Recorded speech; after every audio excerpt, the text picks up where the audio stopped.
coverage of the Alabama Bass Trail Tournament Series, presented by Black Rifle Coffee, is brought to you by Phoenix Boats, Fish Alabama, Alabama State Parks, AmFirst Federal Credit Union, by Mountain Dew, by Garmin, TH Marine, Academy Sports and Outdoors, by Jax, Bill Penny Automotive, Wadawi Marine, Strike King, Luz, by Bahio Sunglasses, and by Bush Light. Live on the Water coverage begins now. Good morning, everyone. I'm Katie Donaldson, Director of the Alabama Bass Trail Tournament Series, and we are here for the third stop of the Alabama Bass Trail North Division on beautiful Weiss Lake in Cherokee County in Leesburg, Alabama. 225 teams signed up for this event back in August, and we're finally here. And it's an exciting day. I want to thank Black Rifle Coffee for being the sponsor of our morning show. We've got 4 hours of live coverage for you coming your way starting right now. I do want to say, if you're in the area and you would like to come by and see the weigh-in this afternoon, we will be at Leesburg Landing. Please bring your lawn chairs. We do have a few bleacher seats available, but lawn chairs and blankets, we'd be glad to have you out here. Would love to be able to see you. Come out and see your favorite angler, or maybe get to know a new favorite angler. We'd love to see your kids out here. We'd love to be able to show them the fish that come out of Weiss Lake and let them see the behind the scenes of the Alabama Bass Trail. I do want to send out a huge thank you to the mayor here at Leesburg, Brandy Pierce. Their staff have been phenomenal to work with this week in getting ready for this event, as well as Teresa Holgan, the president of the Chamber of Commerce here in Cherokee County. Everyone who has helped us, from Bill Hamlin over at Little River Marina, Terry Hyatt at Bay Springs Motel. It's just been a great week here at Weiss Lake, Cherokee County, and in Leesburg, Alabama. And we look forward to seeing a bunch of fish weighed in this afternoon. But I do want you to take a minute and write it down, mark it on your calendar right now. We have perfect weather. And that never happens at an Alabama Bass Trail event. Guys, we have 85 degrees today, winds of maybe 3 to 5 miles an hour. So we're experiencing phenomenal weather, and we've had steady weather from Wednesday through today. So I don't really know what to expect, because we've never had this type of conditions, or we certainly haven't had it in 2022.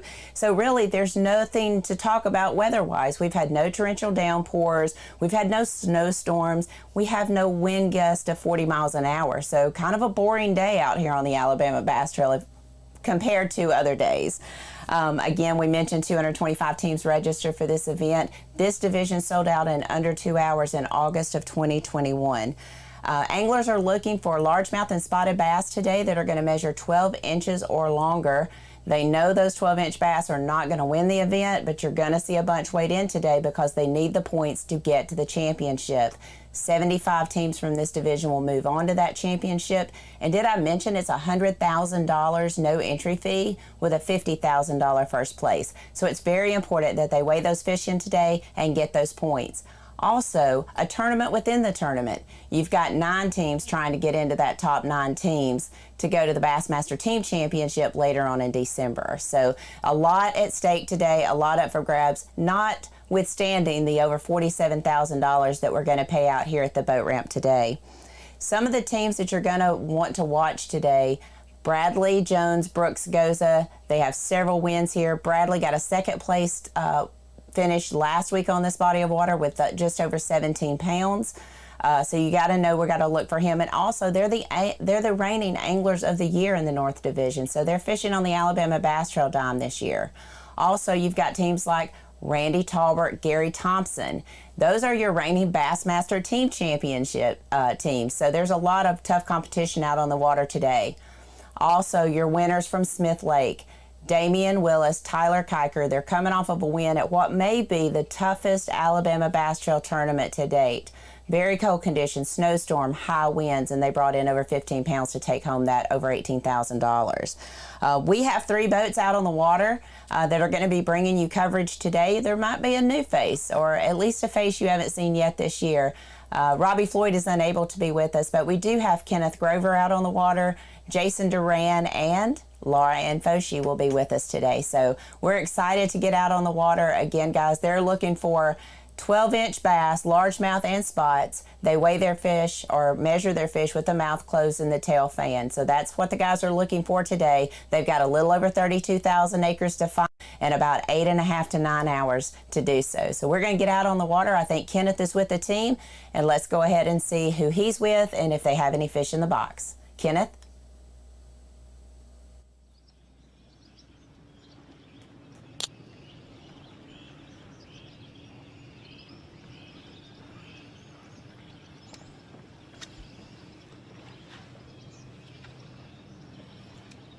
Thanks, Kay. We're with boat number 86. It's Colton Bramlett and Cassidy Evans. We've been following here for a little while. We're in the Yellow Creek area, and these guys have been targeting boat docks. And when I pulled up on him, he said that their prime bite is really from 10:30 on. Once the sun gets up, gets high, that the shade is actually underneath the dock. Right now, there's too much shade. And he says once that sun gets up, it's actually shallow enough that he can see a lot of the fish. So. You see anything before then's a bonus. They've got 2 fish in the boat right now, 2 just keepers. But it's a good way to get started, and he felt pretty confident that he can get some pretty good bites doing it. You know, we're kind of in the time of year where these fish are looking to come up and spawn. Kay talked about the weather. We've had really strange weather this spring. A lot of cold temperatures. As soon as it tries to get warm, you know, cold fronts come through and cools things off again. It's kind of had these fish unsure of what to do. But I think now we've gotten consistent. We're surface temps at about almost 70 degrees. So I think we're just now hitting the consistency where these fish are really looking to spawn. And these docks are in about 1.5 to 3 feet of water.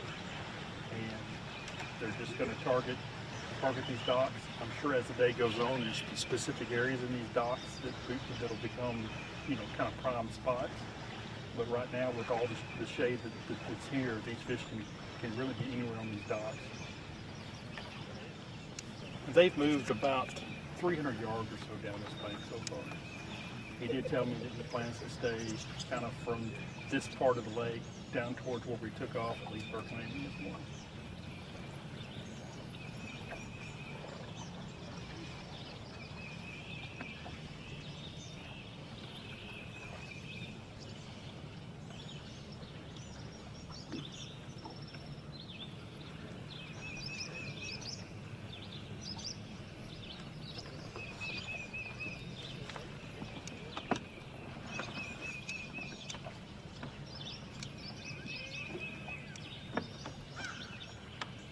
Good for TV, right? Oh yes, we got you. You know, with the water temp right at 70, it's usually the time we start to see the potential of shad spawn, and it just kind of pops up out of nowhere. I haven't really heard of any teams talk about that, you know, from practice, but it's very possible, you know, this morning if that happens somewhere in the lake, a team can pull up this morning and, you know, catch a lot of fish in a hurry. That shad spawn typically only lasts the first hour or 2 of the day, especially with the sunshine we have now. So the team we're on now has not mentioned anything about a shad spawn, but it would not surprise me if there are teams that may have found that. And it could just be by accident. Like I said, this time of year, it can just kind of happen all of a sudden. So, it's kind of a bonus. If the team can land on that first thing this morning, then very well could have a team that already has 5 fish in the boat. Pretty good weight limit.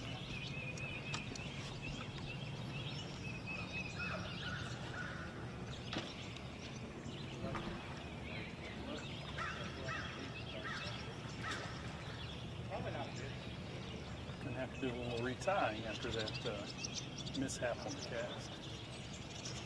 He asked if we got that on TV. I didn't tell him we were live.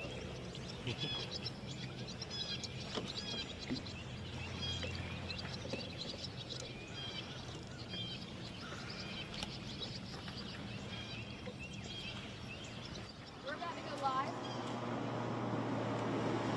You want to start on me? Good morning, ABT fans. We are with boat number 5, Eugene Hall and Patrick Hall. Are you guys brothers? Daddy and son. See, that's a compliment. Y'all both look the same age. Y'all both look young and healthy.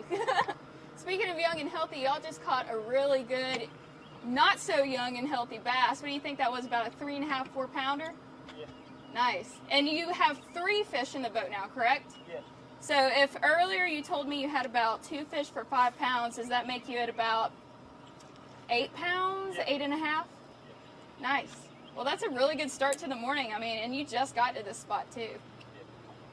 How did you do here in practice?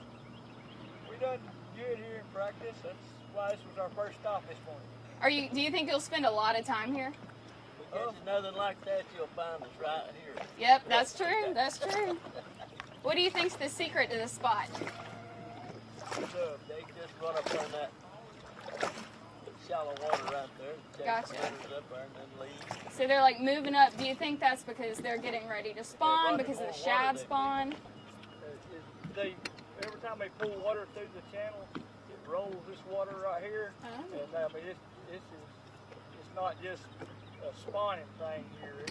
It's like an pretty much eddy, like year-round. one big eddy, Yeah. kind of? Like an ambush point? You can watch the trash on the water when the water's rolling this way. You can watch the trash over here go up in that corner. Oh, okay. And so based off of that knowledge, how do you like to aim your cast around this area? We just go across that hump and it drops off on the other side too. And fish across the hump. Sometimes they're on top of the hump, sometimes they're on the back side. Sometimes they'll be out in the river channel more later in the year. Gotcha. So you're just experimenting, trying different areas, seeing what happens. What kind of baits are you throwing? I just throw in a jerk bait. Jerk bait. And are you fishing it really fast, or are you just kind of bringing it in Pretty slow? aggressive. Well, nice. Well, that was a really awesome fish catch earlier. Big congrats on that. I'm going to let you guys fish for a second, but thank you so much for answering those questions for us.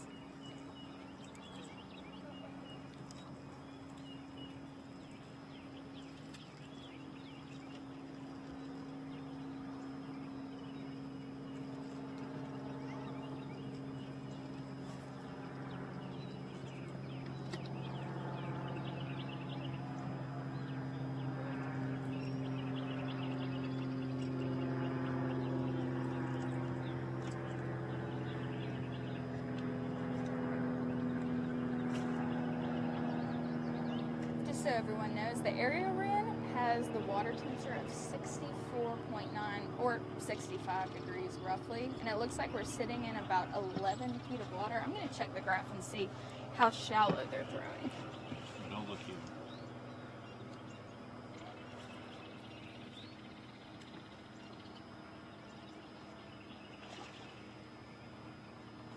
All right, so we've just popped up the TH Marine Weather Watch.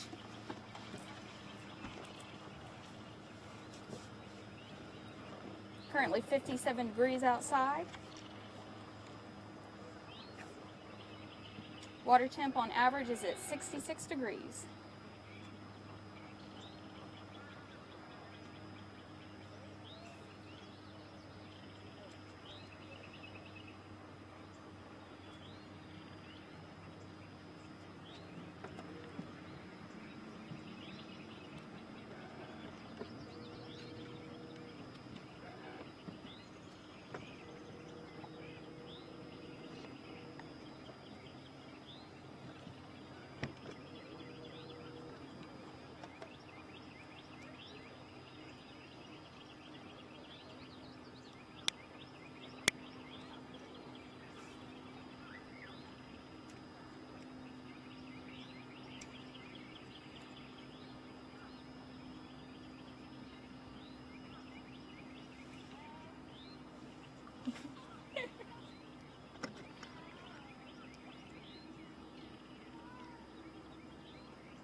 Okay.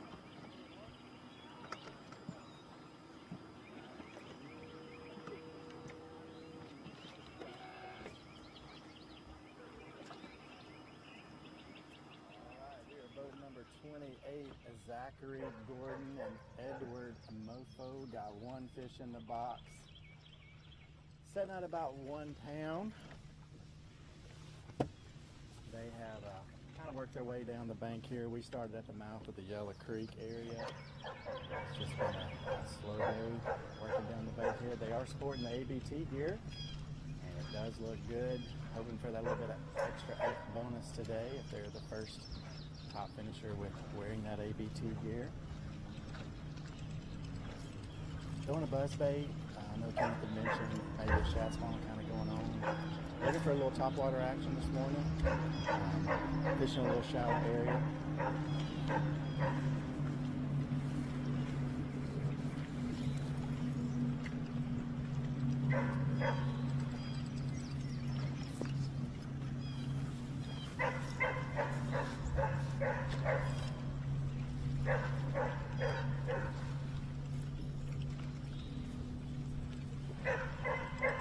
Got a dog on the bank down and doing his little barking thing. Always reminds me of Ike and Ellie. Yeah, dog. So if anybody wants me to yell at that dog, then tell them to shut up, because I know y'all are tired of hearing the bark too. But like I said, they're running the bank here, fishing topwater action, hoping for a reaction bite. Lots of trash along the bank here. Talked to some teams earlier in the week, and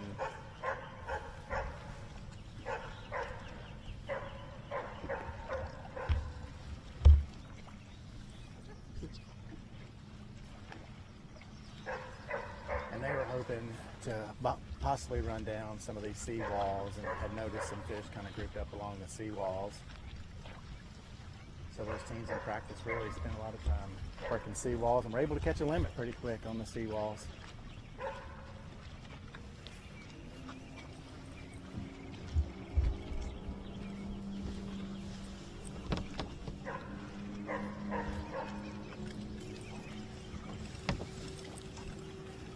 Weiss Lake is known as the crappie capital of the world, and I do turn around behind us here. I noticed a couple crappie fishermen out today. And today is going to be probably the first day a lot of boaters get out on the water. We have had some torrential winter weather throughout the beginning of this year, and today's probably the first sunny day that the pontoons are all going to get out later today. The ski boats will all get out later today, and it will be an exciting day today for everybody out on the water.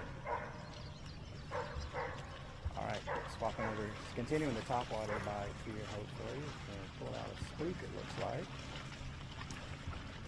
Guys, tell us, what was practice like for y'all? What were you looking for?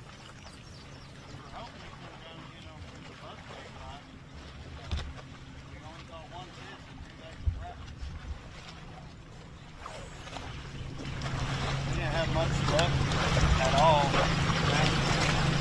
on the bluff wall. Other than that, we didn't have much. That was kind of a bluff wall thing going on. We tried it this morning for an hour. Yeah. Decided to come do what we want to do. You feel they're pre-spawn, post-spawn, spawning? Do you even know? I think they're pre-spawn. Pre-spawn? Yeah, we did shallow all day yesterday. And never saw the first fish on bed, never saw the first fish cruising. I mean, we fished as shallow as you can. Yeah. I don't know. Not different than we thought it was going to be, though. Yeah. Like, come down here, which I'm sure somebody has. That's been our time, I reckon. I know y'all are pretty excited that you don't have 5 layers of clothes on today. Absolutely. I don't look like an Eskimo today. Ice all over the boat, right? Oh, yeah. That was rough.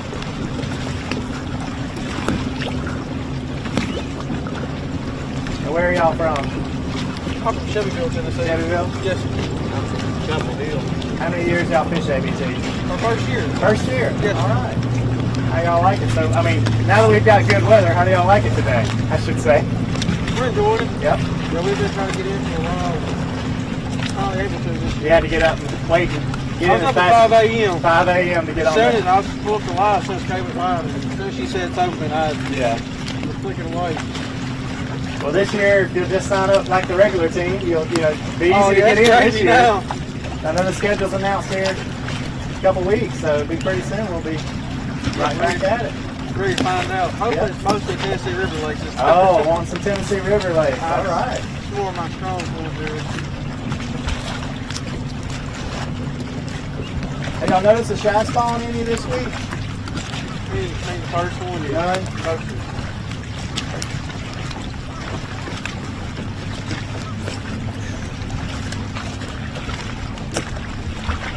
Y'all get the fish while you're down here?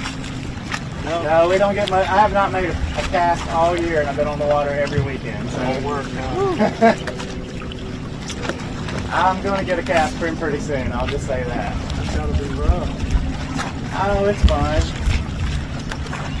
Get to watch you guys all day, the real good guys. You know, y'all are the ones we all want to watch.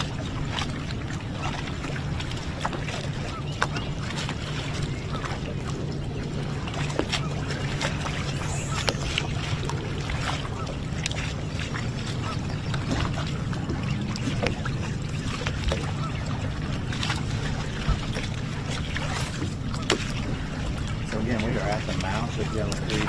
Turn around and see about 5 boats right here behind us. And they have made a run back in to the back of Yellow Creek. Seems to be a good area for a lot of boats to begin that morning. Hopefully get that 5 feet in the box pretty quick. Begin to upgrade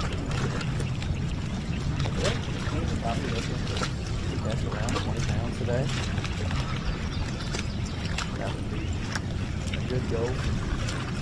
Possibly trying to win this deal.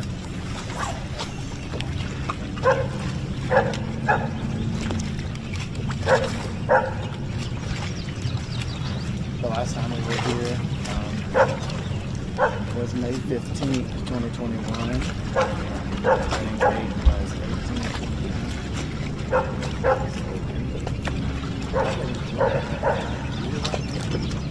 Some guys don't like it.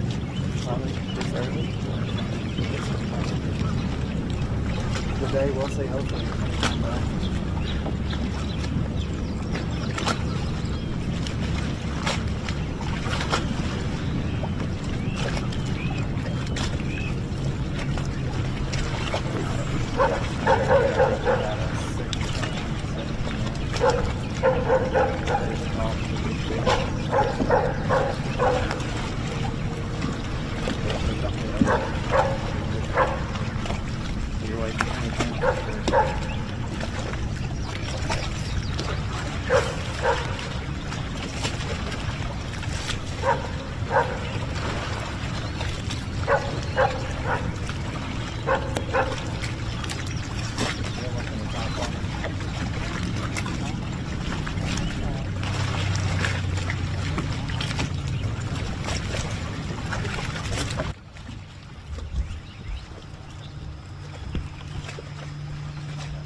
Alright guys, so I have an update for you. We are with boat number 58, Mark Thrift and Johnny Watson. Right now they have 1 fish for 1 pound. How are you guys doing? Did you have really good practice? Haven't been up here. Haven't been up here before? This is your first time fishing the lake ever? No. We're locals, but we ain't even been on the water. Haven't even been on the water twice. Gotcha. Well, what's the plan for today? Just fish shallow? Shallow probably all day. Gotcha. Are you looking for any particular like depth or any particular water temperature today? Not really, anywhere from 6 foot to 2 foot. Gotcha. Nice. What did you catch that 1 fish on? On a chatterbait. Chatterbait, gotcha. That's what I would be throwing today.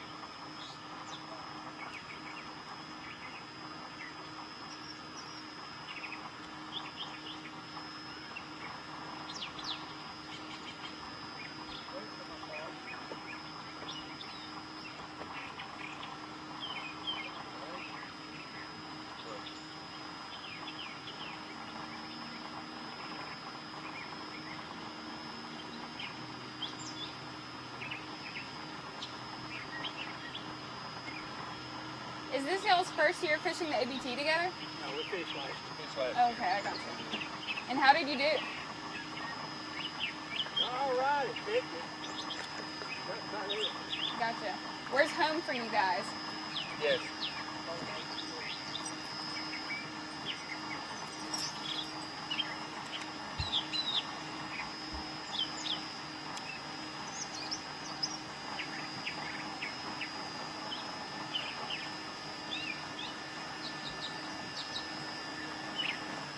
Are you having trolling motor problems? Yeah, I've been having them all morning. Is it a battery issue? Oh, dang. Huh. I see that. Like a software issue, possibly, right? More likely. Since it's one of the old Trexes.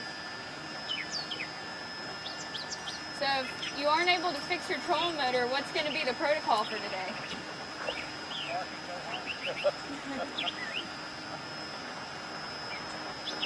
Well, we do have a little bit of current, so even though you're not able to use your trolling motor right now, you do get to kind of still cover the water and like just kind of float down the bank. Do you think you would just do that? What we're going to do, we'll just maneuver around. Gotcha. Hey, sometimes that happens. Got to get that. That's part of fishing. You're always going to have a little boat problem every here and there. Always.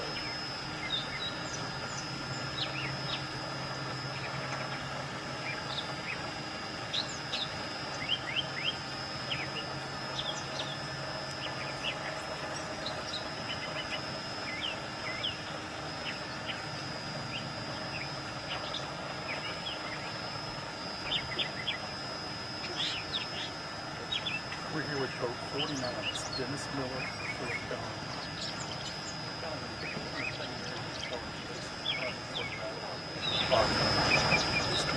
We've also targeted boat docks, but the big difference is that they're most of the side. These guys seem to be looking for their off boat docks. There's a lot of brush piles that these homeowners put out in front of boat docks. Basically what they do is they can sit on the boat docks. A lot of them have lights that draws in the bait fish. They can sit on the docks and fish is but it's also what these fish kind of use as they move in and out. We talked earlier about this kind of being in the middle of a spawn site. So these brush piles out off these docks, maybe a little bit deeper water. It's kind of an area for these fish to stop on as they're going into spawn or come back out afterwards. They don't have any fishing liability yet. Practice was a little bit difficult. Is there remote working? But he did have a couple of fish tried in this area, so we figured he would start it here and just kind of So it's try something to figure it out that today.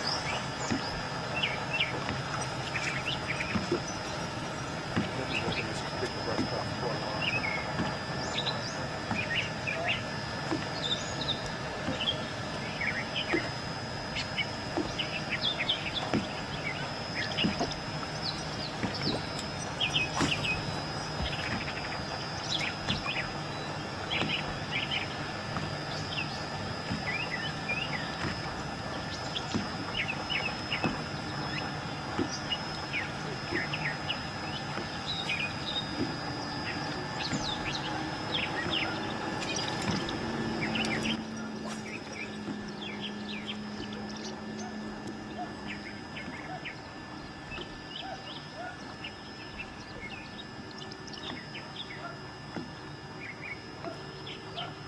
Canine friends back there.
Nice pass. Nope. No. It looked good, dude. It looked good for a second. I know it is great. This is fun. But they couldn't get it to do it. So we're back to square one now. So That's a hybrid. So we are on boat number 4, John Bryan and Mason Bryan. We are basically on a slugfest right here, John. Right? That's what you said when I pulled up. Basically catching them left and right. Left it just and right. happens to be the wrong species. the wrong species. But you know what? We're out here and it's still fun to catch them. I mean, it is. I know it's hard to leave fish biting. Sometimes you have to leave hybrid biting. But sometimes they could be mixed in here. John was sharing earlier, it lights up pretty quick on his 360, and he's like, man, they're here. And you just can't tell which are which at this point, but on this lake you kind of have to fish through them. John was sharing a minute ago that Mason, that they didn't get a lot to practice because Mason had heart surgery earlier this week. So he was saying that his heart's kind of got this little electrical misfire going on, and they spent some time over in Atlanta trying to figure it out. So folks at home, keep Mason in your prayers for sure on that. Mason, thanks for being here today, buddy. I know you wouldn't give it up anyway. So you feeling okay though? Yeah, I'm feeling good. Too many monster drinks, maybe? That's what the doctor would just tell me, quit drinking monsters. Cut back on the Black Rifle coffee, that kind of stuff. There you go. There he is. I mean, John, you're killing them, dude. They getting smaller. Yeah, no. We caught some big ones a while ago. I mean, I'm talking about like 7-pounders. 7. It was fun. When you set the hook and your reel doesn't go nowhere. Yeah, the 360, you'll just watch them just pop up. Like right now, they're right there. Now they're right there.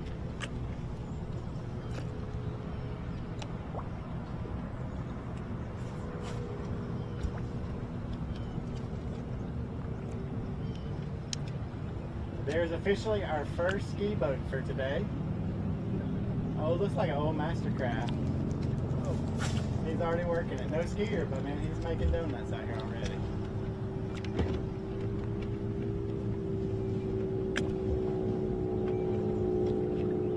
This road bed runs over yonder. Okay. Yeah, just the old where road that bed. boat is sitting right yonder is where it ends. They blew a bridge there Got it. and they blew it. There's a bunch of rock, but there's brush all up and down and stuff, and then it drops off this side really. It's always been good. Any time of the year, it's always been good.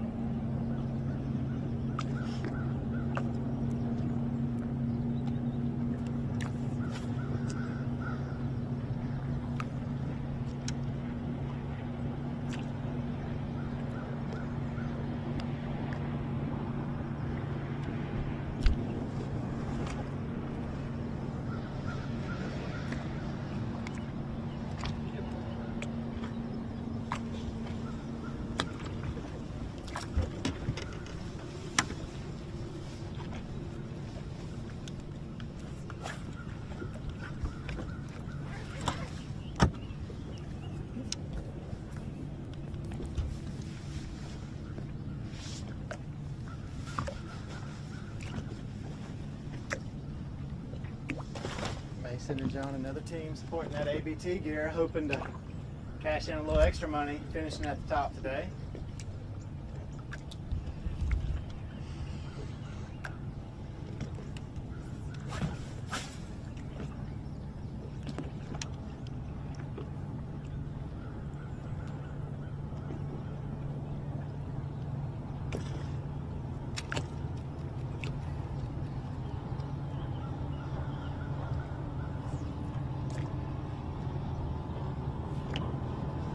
I think the bass are mixed. Their bass are on the bottom. There he is.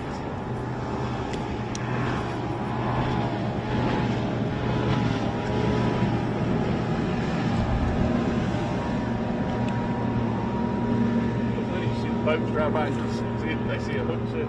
Yeah, you're making it look good at least. You know, everybody's thinking you're wearing them out. But you are wearing out the hybrids for sure.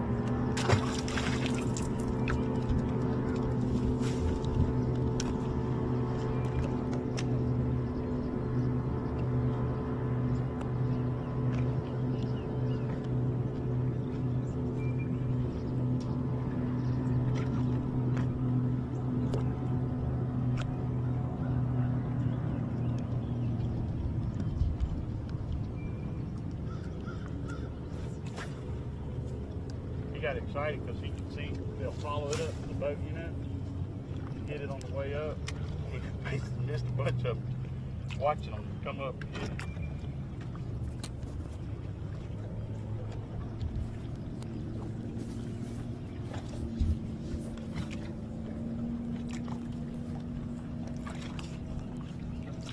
All right, everyone. I'm with boat number 32. I've got Ash, Goja, and Danny Pettis. Did I say those names right? Okay, thanks. And how are y'all doing today? How many fish y'all have? We have 2. 2 for 2. Let's see here. And how did y'all's practice go? Up and down. Up and down? How many days did you get to practice? I was here 3 days. Nice. So what do you think about this weather today? Is it throwing you off because practice weather was different, or are you liking it? No, the weather's good. It's just that the fish are in between stages. Right, right. It's pretty tough right now. So is it kind of it really doesn't matter what kind of weather you have just because they're in that in-between stage? I don't know if that's the case, but it kind of feels that way. Gotcha. So how does one fish for in-between stage fish then? What's the plan? We're trying to find them at the intersection, going shallow or coming out. The intersection, I like that. I like the way you worded that. And what kind of baits are you using right now? We're Texas rigging a Cinco right now. Texas rig, gotcha.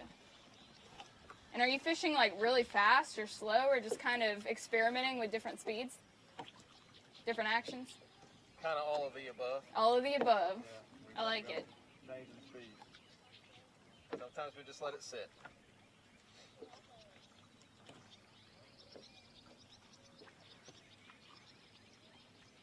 How long have y'all been fishing the ABT? Oh, goodness. 5 years, 5 or 6. 5 years, yeesh. Yeah, I think it's been a while. Y'all are alma mater. You can be in graduate school by now, right?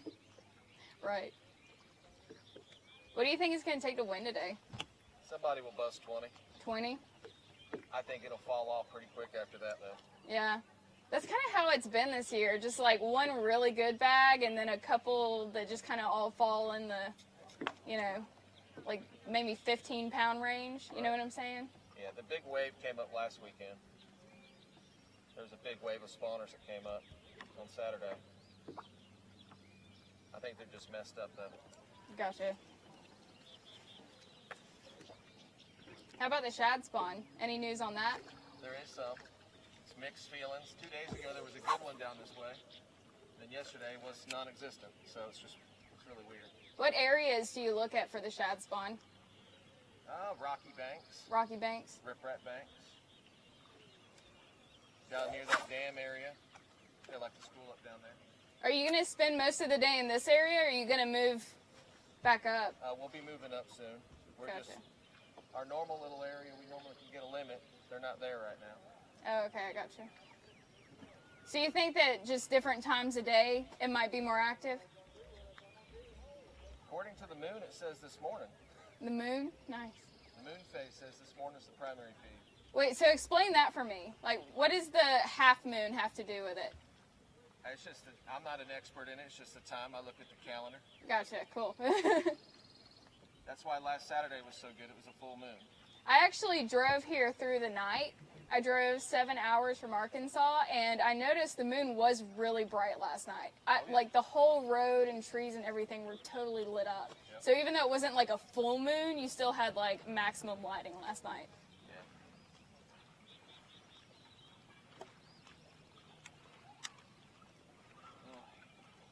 Anybody else catching them? I mean, we've only been with 2 boats so far, Okay. but we've been seeing a couple. We had 1 fish catch today, so we're excited about that. There you go. Well, you just missed us. He caught 2 right here. There you go. We're about 5 minutes behind us. Heck, we never fished here before. We just pulled on this because it looked good.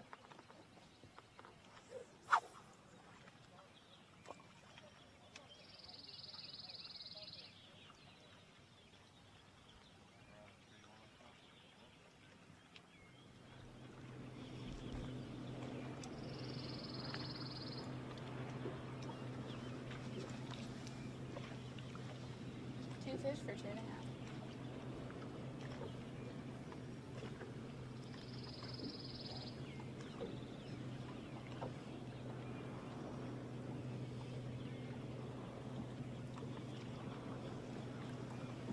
We're on boat 218, Crew Hicks and Wesley Webster. They've got 4 fish in the live well now that sit about 3 pounds apiece. He said they started in an area this morning where there was a shad spawn and caught 1 on a buzzbait. And he said this area here, we're kind of, it's a main lake hump. It's out on the line. He said the main hump is here. He said the good ones are this way. That's all the time he catches.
Just a quick little update on this area. The average depth we're in over here is 12 feet, and the water temperature is currently at 67 degrees.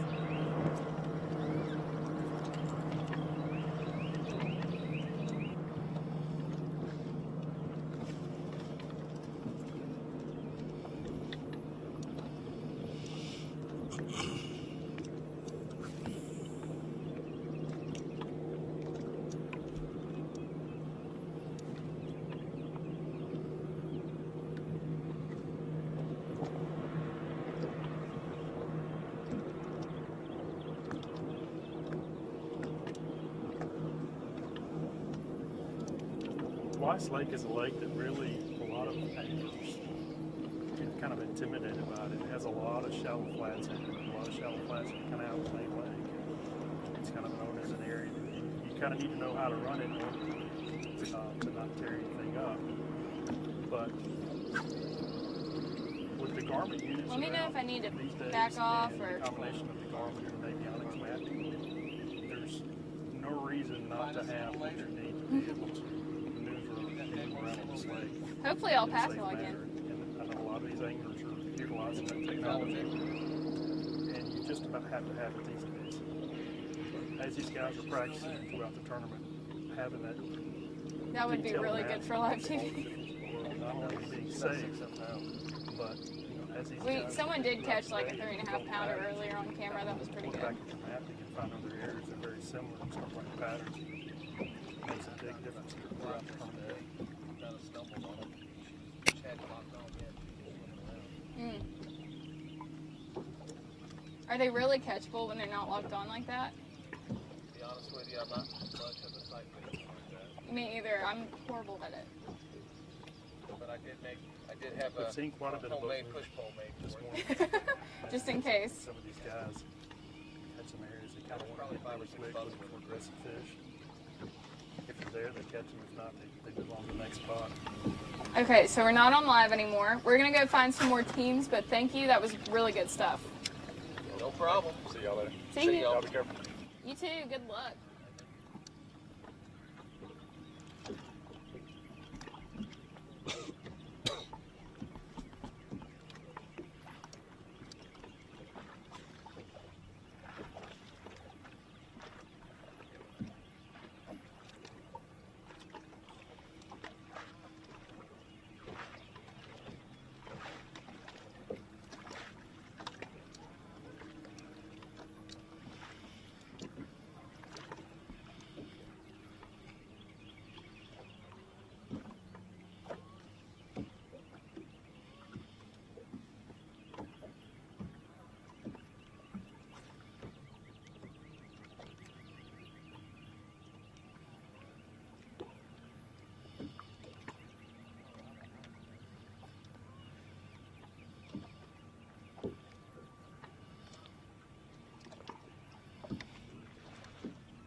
This is a pretty large, shallow, flat area, and these guys are moving around. I'm trying to kind of stay off where I think they're trying to target. We're a little ways away from him, but he's kind of moving around, hoping that he can kind of find that group of fish. They kind of school around here and they move around. Those fish are looking for the right type bait fish, the right type shad in order to corral them and then feed pretty easy. And they'll just kind of appear out of nowhere, but you don't know where that nowhere is going to be.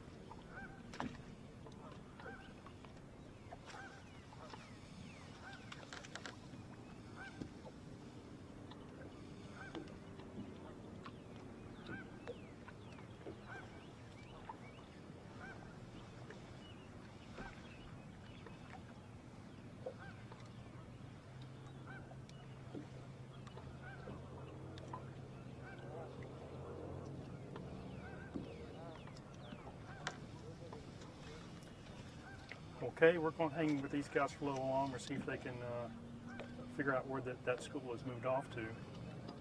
But tell us what's going on there in the nice, comfortable studios. Kenneth, it is nice out there on the water. Don't be giving me grief about being back here in the studio, but we are in the Alabama Bass Trail Live studio here on the banks of Weiss Lake at Leesburg Landing.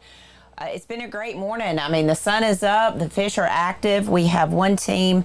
The last team Kenneth was on, boat 218, Drew Hicks and Wesley Webster. 4 fish. And if each one of those are 3-pounders, guys, then just in county math, that's 12 pounds. So that's a really good morning. They've been out on the water for about an hour, and they already have 12 pounds. So that's an awesome way to start the day. We do have another team, boat number 5, Eugene and Patrick Hall. They have 3 fish in the boat for about 8.5 pounds. Those are probably the 2 teams that have the most fish in the boat that we've seen. Laura Ann is more closer to the dam.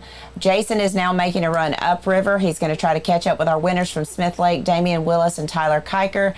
And then Kenneth is in the Yellow Creek area. So he's got quite a few boats around him based on our tracking system that we have in place. We'll be back in a few short moments and we'll get back out on the water. So far, 8 teams we've covered. We'll be back to cover more, hopefully your favorite team, in the next segment. Thank you for tuning in, and we'll be right back. By Strike King, Lose. By Garmin, Wadowee Marine, and by Alabama State Parks. There's more to come. Stay with us. Some things ain't worth keeping. Yesterday's traditions, today's adventures, tomorrow's memories. Now that's something worth keeping. Fish Alabama and find your keeper. For more information, visit fishalabama.org.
Buying stale, burnt coffee is like eating hot sushi out of a vending machine. It's just a no-no. Explosion. Cool guys don't look at them. As a veteran-owned and operated company, we take massive pride in giving back. And with your support, we've donated millions to charitable organizations and veterans. Do you have a lightsaber leg, Jay? Yeah, I got a lightsaber leg. When you sign up for our coffee club, you get fast free shipping directly to your door. I'm on a helicopter.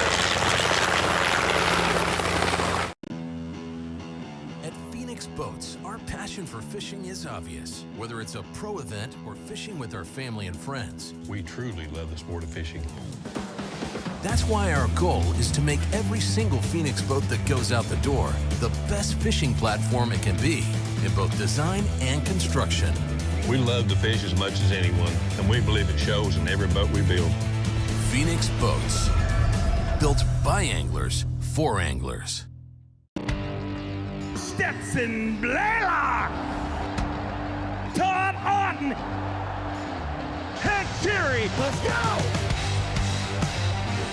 Garmin Live Scope, I tell you right now, if you don't have it, you are behind. It's just wild. It's like a video game.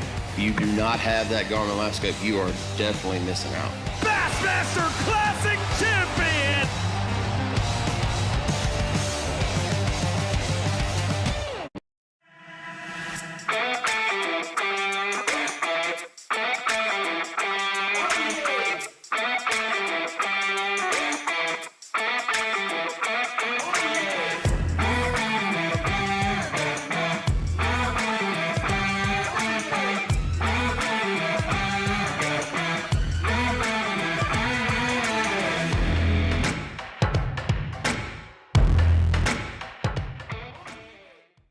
TH Marine Hydrowave H2 KVD Edition is a surefire way to ignite a feeding frenzy.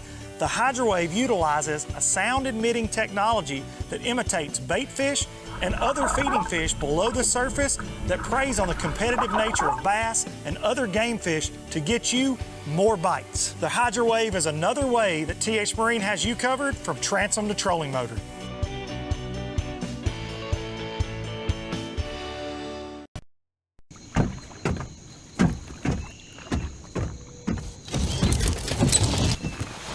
Nobody wants to run out of power when they're on the water.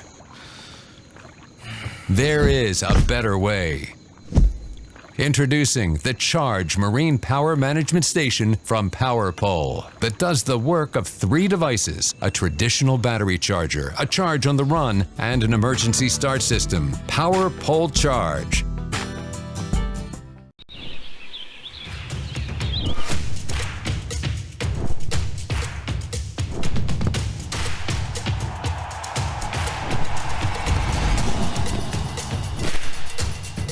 For all the ways you love to play, Academy Sports and Outdoors makes it easier than ever to get what you need and have fun out there. Get free shipping on your favorite brands at academy.com or get free curbside or in-store pickup at your Academy store.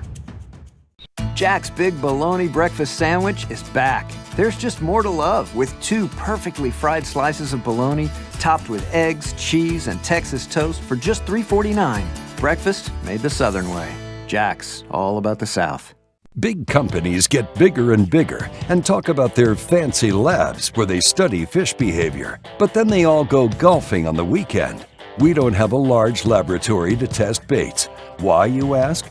We don't need a big laboratory because our pros fish, our employees fish, our salespeople fish, our suppliers fish, our mold builders fish, our owners fish, and our kids fish. This is our laboratory. Our R&D comes from time on the water, learning how to make fish bite. We don't have other hobbies. We fish. We fish all year in all conditions across the whole country. All that time on the water brings us thousands of hours of testing new products and improving current ones for all species. We're a family-owned U.S. company that has many of our products made in America by American workers. The products we don't make in America, we make in Guatemala, which supports many families in that country as well. Bill Petty Toyota is Alabama's #1 volume Toyota dealer. But that's not the only reason to get to know Bill Petty. Enjoy a 10-year unlimited warranty on every new Toyota in stock. Get 1 year of 24/7 roadside assistance. Test drive for the chance to win $5,000. You heard right. 5,000 big ones. Plus, choose from over 700 new Toyotas in stock and price to move. Bill Petty Toyota is Alabama's #1 volume Toyota dealer. Get to know us today. Some things ain't worth keeping. Yesterday's traditions, today's adventures, tomorrow's memories. Now that's something worth keeping. Fish Alabama and find your keeper. For more information, visit fishalabama.org.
Welcome back, everyone. This is the third stop of the Alabama Bass Trail North Division at Weiss Lake. 225 teams registered for this event back in August, and it's finally here. And as I mentioned in our opening, mark it down on your calendars, guys. We have absolutely beautiful weather.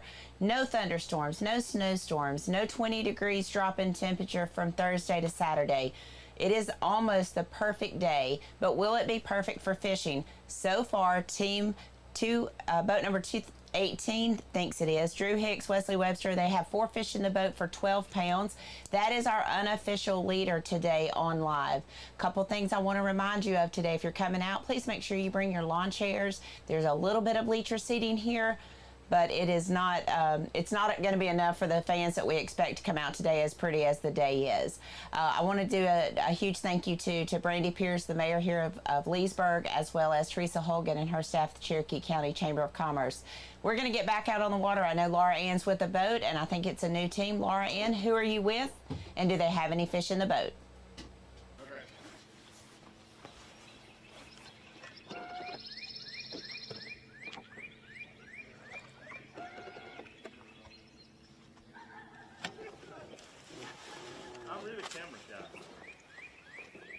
Hey Kay, I'm with boat number 24, Hank Hallmark and Mitchell Wilson, and it looks like they have 3 fish right now for about 5 to 6. So, is the whole day going to consist of flipping docks? No. We've got some bedding fish found. We're just waiting for the sun to get a little higher. That makes sense. That's a good plan. And I've been watching you guys. Y'all have been executing the flipping and the skipping. Like, y'all are getting far up under there. Y'all are doing work right now. Have you caught all your fish flipping docks, or did you do something before this? We caught them on a chatterbait in between the docks. Oh, interesting. Why do you think they're in between the docks instead of in the shadows? I think there was a shad spawn earlier this morning, and they were on those seawalls. Oh, on the seawalls. Okay, gotcha. Yeah, we've been hearing on the live feed all day about the shad spawn going on right now, and the different methods and theories and areas that people are seeing it. So it's been really cool to see all of that unfold. Is that going to be like a big part of your plan today, or, you know? It's almost done. The shad spawn's about done, so we'll probably just go fish for bedding fish. Okay.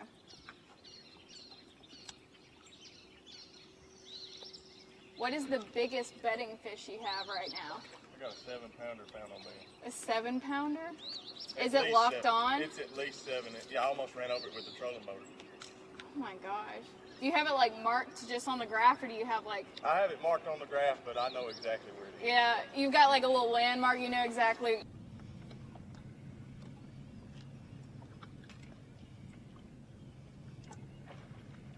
Into the net, into the boat.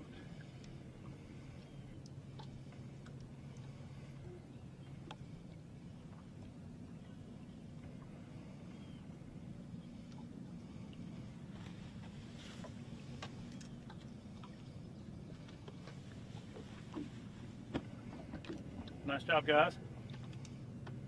Just pulled up on this boat, kind of working away from them. It's another very shallow, long flat, so I'm trying to make sure I don't interfere with what they're trying to do here.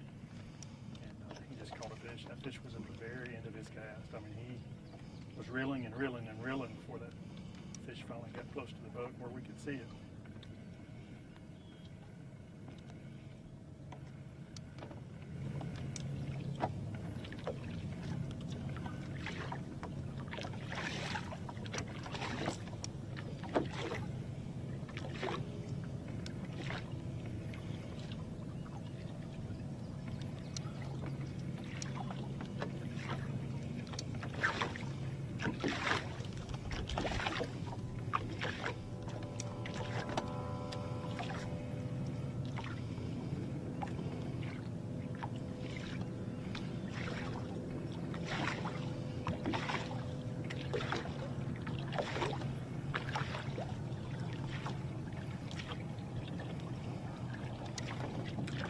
To me like they're wearing their ABT gear, so if these guys can fish well, they could earn some bonus money by crossing the state or able to fish with that Alabama Bass Trail gear. Long sleeve shirt and it's like a hoodie on.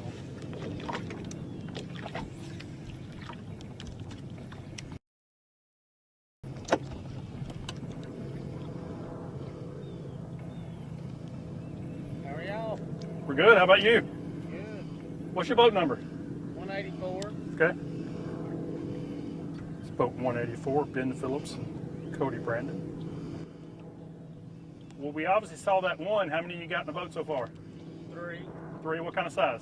2 of them about 3 pounds. and that was about 2 pounds. Okay.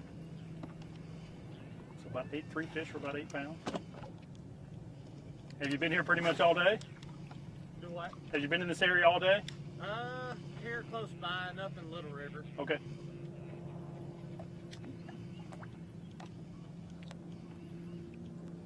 Just a large shallow flat here. How are you targeting these fish? Just on stumps. Okay. You think they're spawning on those stumps? Possibly. I think so, because those are spots. Right.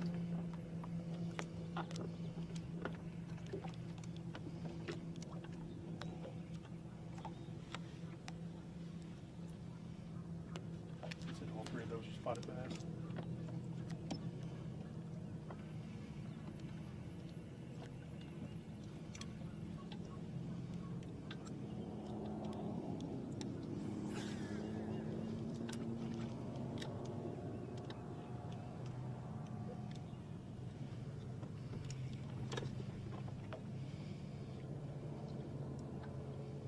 We're literally what it looks like to be out in the middle of the lake. It's 2 feet and of water water. temperature average 65.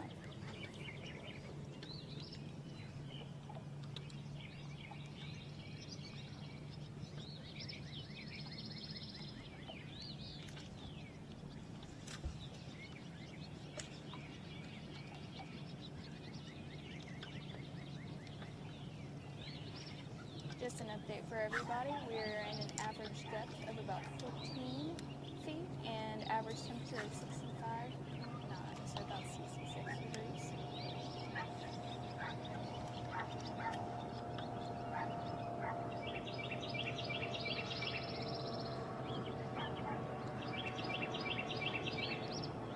All right, that's kind of an example of the differences we can see on this lake. We're all technically on the same lake. I'm with guys that are sitting on 2 feet of water. It's 70.7 degrees. A lot of different things can be done. So, guys that aren't familiar with the lake, really familiar with fishing those areas, you can find places on this lake that have fish that are targeted. And it's something interesting that our anglers said earlier is that what they're doing right now is they're fishing dogs, and I asked them if that was their plan for the day, but they said that they were just waiting for the sun to get in a certain stage to where they can go fish for bedding fish later. Have you run into any anglers who have said anything like that yet? Not that they're necessarily going to target dead fish, but I have seen some teams fishing dogs, and they wanted the sun to get up and kind of put them shade in a specific area. It makes it a little bit easier to target them around the dogs.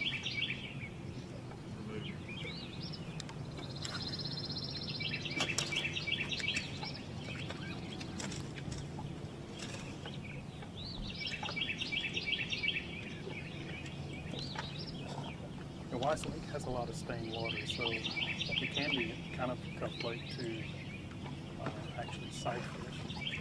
But there's quite a few anglers that fish around Bass Trail that are really good at it and know where these places are and where they can effectively do it. It would not surprise me if some guys are doing that this afternoon.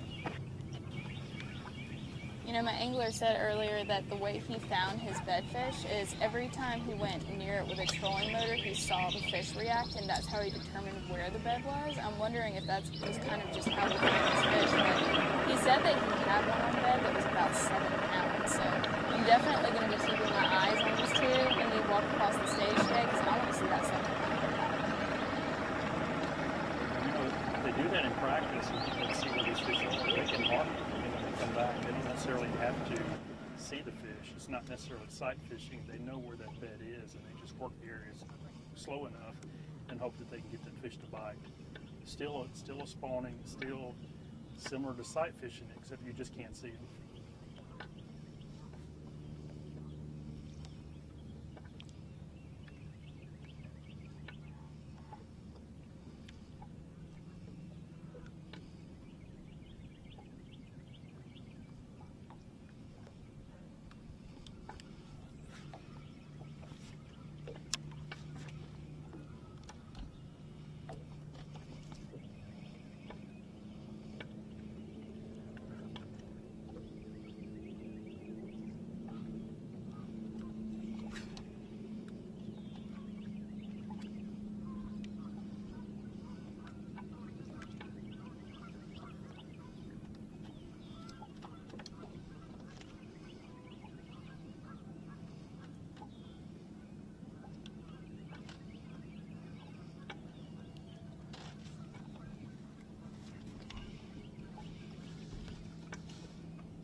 always interests me, but when we come to Weiss Lake, it's something I've learned over the years is you can never fish too shallow in this lake. I mean, it's a lot of places you go to, you think 2 foot flats, 1.5, 2 foot flats, it's just too shallow. But this lake, it always seems like these fish use these areas.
You know, the difficult thing about fishing these large flats is sometimes it can be kind of hard to pinpoint where these fish are. They move around a lot. He did say he's targeting stumps. These stumps can kind of be spread out unless you're really familiar with the area and know the group of stumps are. You end up having to cover quite a bit of territory in order to try to find the fish right.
Good morning, everyone. Welcome back inside the Alabama Bass Trail studio. I did want to mention this is the 100th Alabama Bass Trail event going on here at Weiss Lake. Pretty monumental day in the life of the Alabama Bass Trail, and we're excited to celebrate that here on Weiss Lake. This tournament trail was developed in 2013. Our first tournament was February 1st of 2014. Today is our 100th event. We've paid out over $5.1 million. We've had 78 different first place winners, and we've created an economic impact for our state of over $33 million in tourism economic impact. So it has certainly been a wild ride so far, and we're looking forward to another 100 events. I want to again thank the city of our town of Leesburg and the Cherokee County Chamber of Commerce for being our host this week. The staffs have been amazing to work with, and it's always fun to come to this area and be here on Weiss Lake. We're going to go to a short commercial break. I do want to remind you, temperatures are going to get up into the high 80s today, between 85 and 88 degrees. We're seeing water temps between 63 and 67. Weiss Lake is 32,000 acres. It's a pretty shallow body of water, so water temps here heat up pretty fast. We could see those vary 3 to 4 degrees here in the next couple of hours. So we'll get back out on the water soon. Everyone's going to reposition, get on new teams, and we'll be back shortly. Thank you for tuning in, and we'll be right back. And First Federal Credit Union, Fish Alabama, Mountain Dew, by Jax, and by Alabama State Parks. Live coverage continues right after this. Really? I figured it was going to heat up pretty quick. Yesterday's traditions, today's adventures, tomorrow's memories. Now that's something worth keeping. Fish I'm showing Alabama. Willis and Kiker are Find your still. keeper. I show them, no, they're moving now. For more information, If you visit go back, fishalabama.org. Pitts and Engle, they're right there. Lee and Steve are right there, close to where they were. Let's see if I can find there. I was doing so good on this software, and now it's just...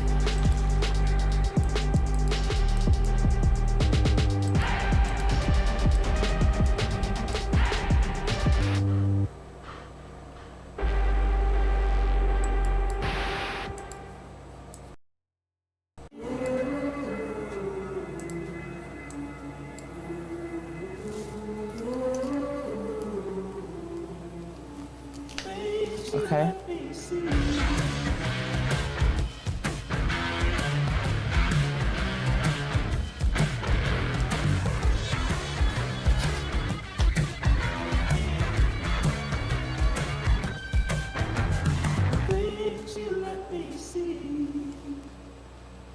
Buying stale, burnt coffee is like eating hot sushi out of a vending machine. It's just a no-no. Explosion. Cool guys don't look at them. As a veteran-owned and operated company, we take massive pride in giving back. And with your support, we've donated millions to charitable organizations and veterans.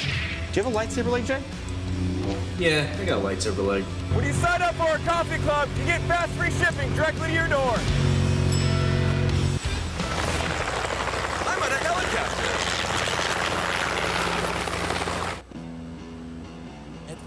Boats, our passion for fishing is obvious. Whether it's a pro event or fishing with our family and friends, We truly love the sport of fishing. that's why our goal is to make every single Phoenix boat that goes out the door the best fishing platform it can be in both design and construction. We love to fish as much as anyone, and we believe it shows in every boat we build.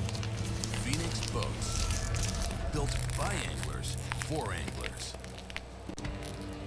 Stetson Blaylock, Todd Orton, Hank Terry, let's go! Garmin Live Scope, I tell you right now, if you don't have it, you are behind. It's just wild. It's like a video game. If you do not have that Garmin Live Scope, you are definitely missing out. Bassmaster Classic Champion!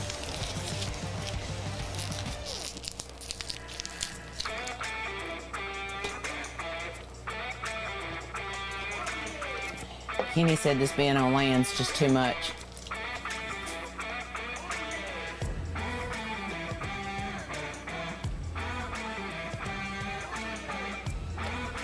Let me look.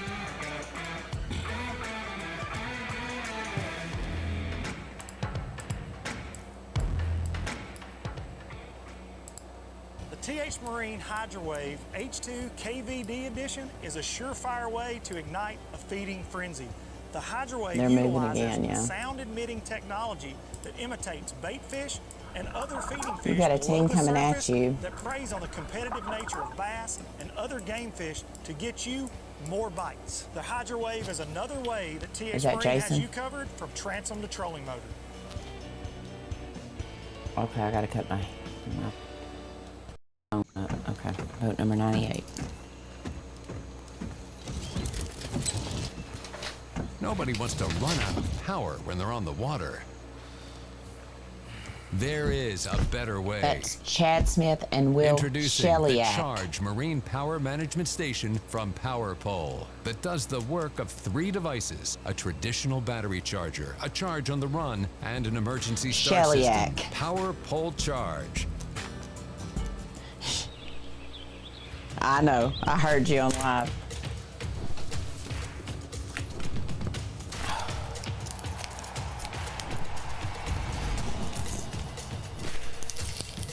For all the ways you love to play, Academy Sports and Outdoors makes it easier than ever to get what you need and have fun out there. Get free shipping on your favorite brands at academy.com or get free curbside or in-store pickup at your Academy store. Jack's Big Bologna Breakfast Sandwich is back. There's just more to love with 2 perfectly fried slices of bologna topped with eggs, cheese, and Texas toast for just $3.49. Breakfast made the Southern way. Jack's, all about the South. I'd like to report Big no companies negative get comments bigger on and social bigger media today. And talk about their fancy labs where they study fish behavior. But then they all go golfing on the weekend. We don't have a large laboratory to test baits. Why, you ask? We don't need a big laboratory because our pros fish, our employees fish, our salespeople fish, our suppliers fish, our mold builders fish, our owners fish, and our kids fish. This is our laboratory. Our R&D comes from time on the water, learning how to make fish bite. We don't have other hobbies. We fish. We fish all year in all conditions across the whole country. All that time on the water brings us thousands of hours of testing new products and improving current ones for all species. We're a family-owned U.S. company that has many of our products made in America by American workers. The products we don't make in America, we make in Guatemala, which supports many families in that country as well. Bill Petty Toyota is Alabama's #1 volume Toyota dealer. But that's not the only reason to get to know Bill Petty. Enjoy a 10-year unlimited warranty on every new Toyota in stock. Get 1 year of 24/7 roadside assistance. Test drive for the chance to win $5,000. You heard right. 5,000 big ones. Plus, choose from over 700 new Toyotas in stock and price to move. Bill Petty Toyota is Alabama's #1 volume Toyota dealer. Get to know us today. Some things ain't worth keeping. Yesterday's traditions, today's adventures, tomorrow's memories. Now that's something worth keeping. Fish Alabama and find your keeper. For more information, visit fishalabama.org.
Smelling stale burnt coffee is like eating hot sushi out of a vending machine. It's just a no-no. Explosion. Cool guys don't look at them. As a veteran-owned and operated company, we take massive pride in giving back. And with your support, we've donated millions to charitable organizations and veterans. Do you have a lightsaber leg, Jay? Yeah, I got a lightsaber leg. When you sign up for our coffee club, you get fast free shipping directly to your door. I'm on a helicopter. At Phoenix Boats, our passion for fishing is obvious. Whether it's a pro event or fishing with our family and friends, We truly love the sport of fishing. that's why our goal is to make every single Phoenix boat that goes out the door the best fishing platform it can be in both design and construction. We love to fish as much as anyone, and we believe it shows in every boat we build. Phoenix Boats, built by anglers for anglers. Welcome back inside the Alabama Bass Trail Live Studio here on the banks of Weiss Lake. I just want to remind you, we do have 3 roaming cameras out on the water. Our guys are positioning themselves to cover some more anglers. We've covered already about 10 or 12 teams. So we want to get back out on the water and maybe find your favorite team. Weigh-in starts today at 2:30. That's what time the first flight will get in. Last flight's due in at 4:30 today. So make sure that you tune in on alabamabasstrail.org or on Facebook at Alabama Bass Trail Tournament Series and on YouTube at Alabama Bass Trail TV. We're going to get right back out on the water and visit with Kenneth Grover and see who he's got in his lens and what they have in the boat.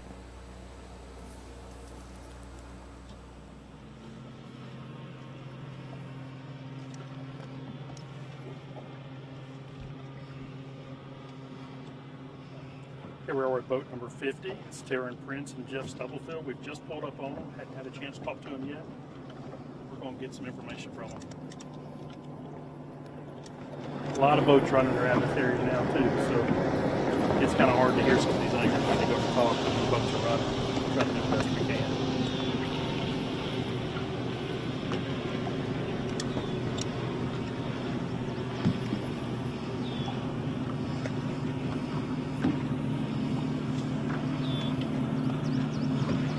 Fishing a large flat. They're kind of out on the outside edge of it, so they're sitting at 8 to 10 feet of water going up the shallow water.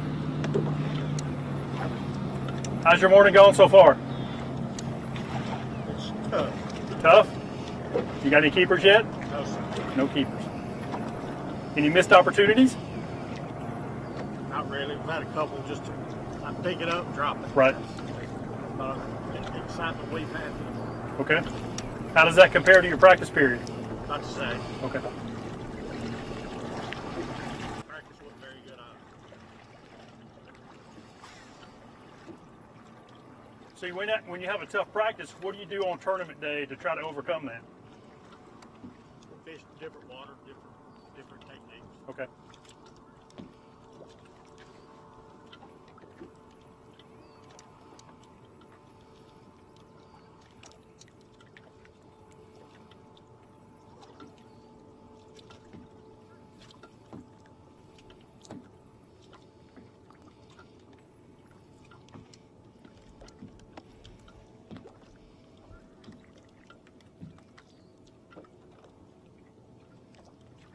Common theme here, what I think we'll see a lot of is dragging plastics going real slow.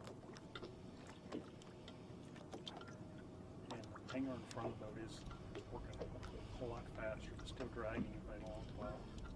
The hanger in the back of the boat is a lot more methodic, working real slow. I think there's not a wacky rig worm, so it's got to give it a little bit of time to actually sink it down where these fish are.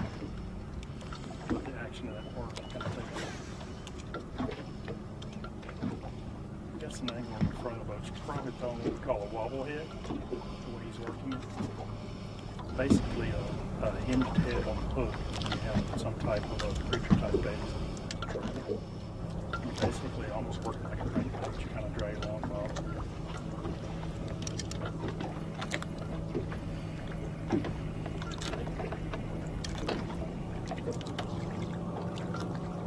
It's a good technique to cover a lot of water.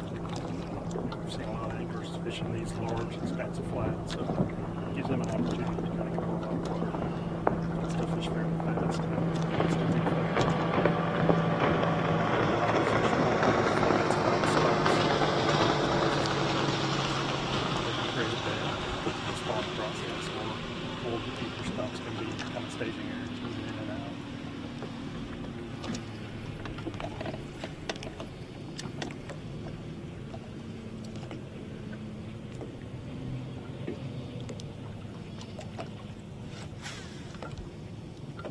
guys have had some success on Alabama Bass Trail. I think their previous winners from Pickwick.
After all the cold tournaments we've had so far this season, it's good to see guys wearing bucket hats and shirts that are designed to kind of hold off the sun and keep you cool in the hot weather. Kind of enjoying it.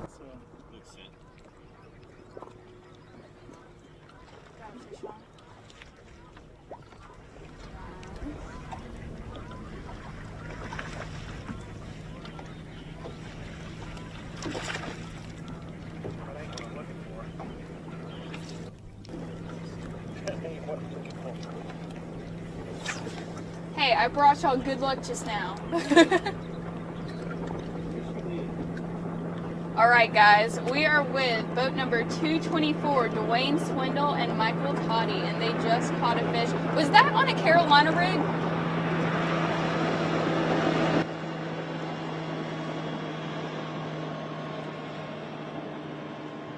Is that y'all's first fish today? No, it's the first one here. Gotcha. Did you have one earlier, but it just wasn't a keeper? Yeah, we caught a couple. Gotcha.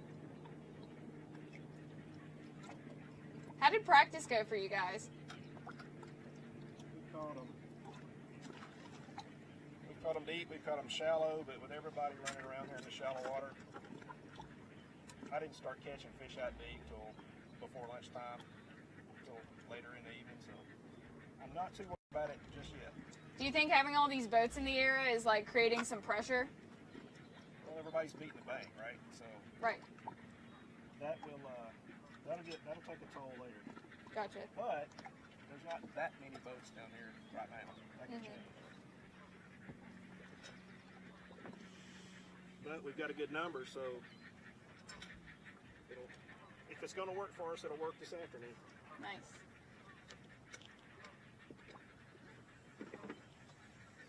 Just an update for the audience. We're in about 18 feet of depth on average, and it looks like we have an average water temperature of 67.6 degrees.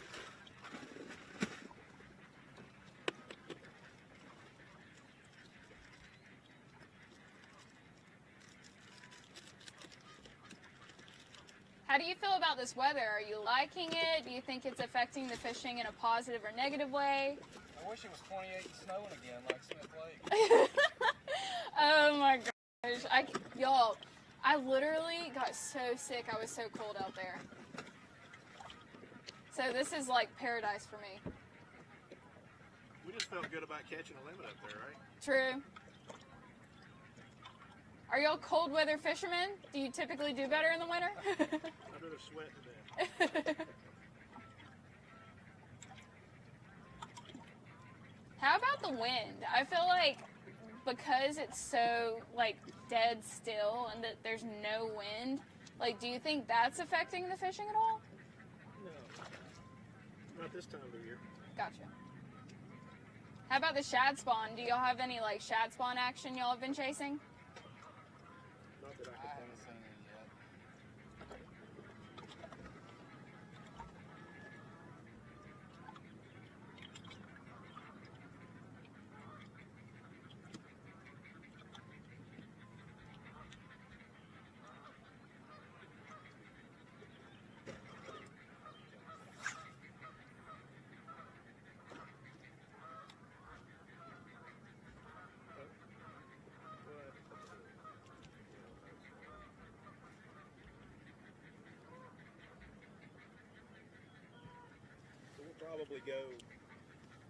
probably fish some deep stuff and run shallow stuff back and forth. According to what we'll do out here. Okay.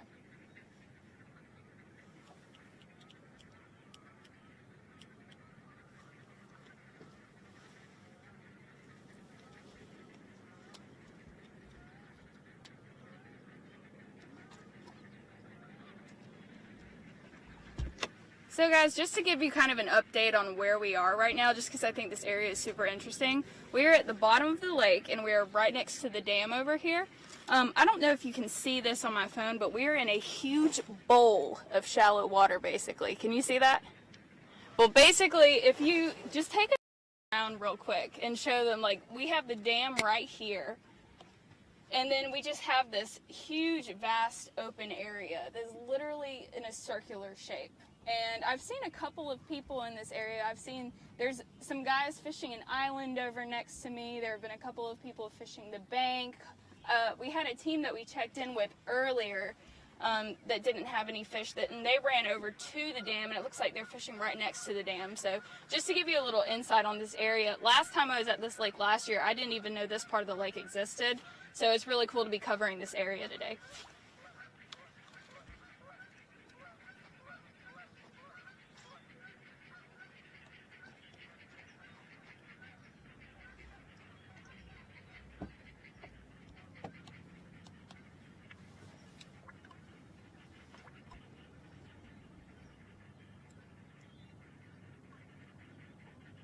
Looking at the contour lines on this graph right now, it looks like about the average is about 15 feet here. So, and there are some very shallow areas. I think that earlier we were chasing a team and we got in some really shallow water. So definitely have to be careful running in this area.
Guys, I know we've talked about it 100 million times today, but I really cannot express to you how amazing this weather is. I feel amazing. There's baby bluebird skies above me and not one cloud in the sky. I mean, this scenery right here looks like something out of a Pixar movie or like out of a National Geographic documentary or something. Like, I could probably sit down and meditate right here. It's gotta feel good to be an ABT angler out here right now.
early.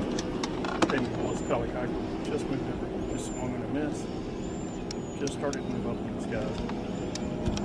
Real shallow coming across here, so I didn't want to potentially interfere with what they're doing, so I decided to control pretty good ways.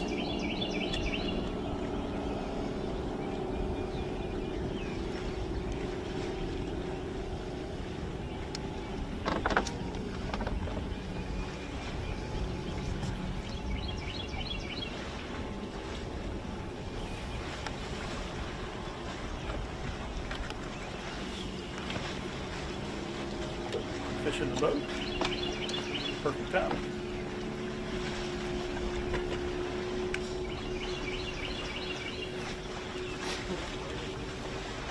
Almost like they knew that fish was there. Had power poles down. Had the fish to bite, miss it. Ends up catching the fish, pulls the power poles up. Maybe move into the next spot. Let's see what they do here. Hopefully they'll stick around a little while.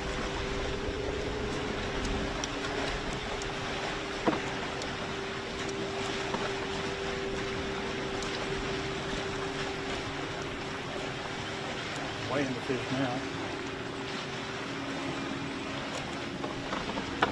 Good solid large now.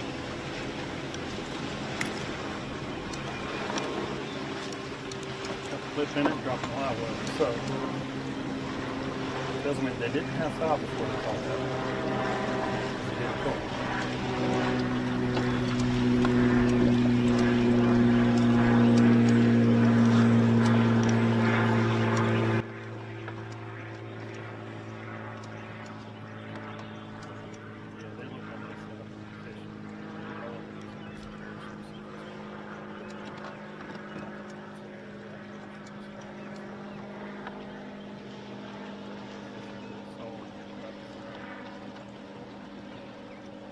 I see you catch that one. How's it going so far? Got three. Got three. What kind of size? No big one. No big one.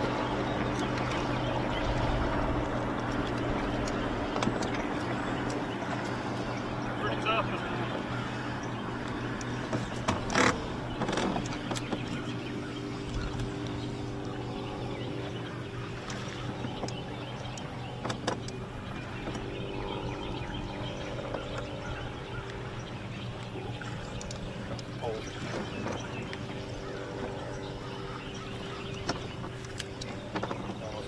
Right there in front of the boat, it's kind of an old grass mat or old grass bed. You see kind of some dead stems sticking up there.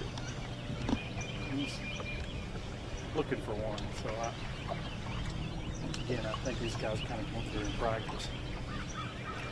Found fish with on bed. Gotta remember where they were. They may not necessarily be able to see the fish, but they know the area that they want to cast it.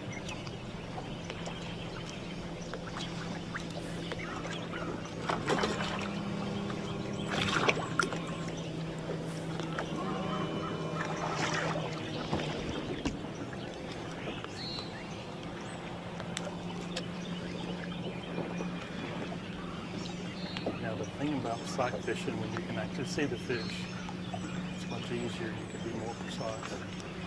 He kind of knows the area where he thinks this fish is. It may take a little bit longer to get the bait in the right area and actually detect the strike.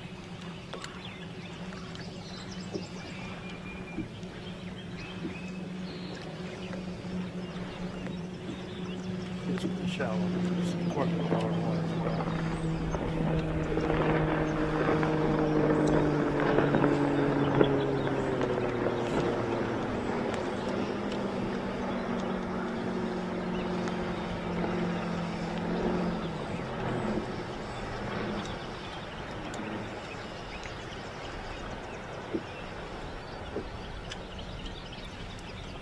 You can notice here is they really have one anchor going to what they would consider the primary spot. Sometimes when you try to make too many casts, too many different baits there, and you kind of spook the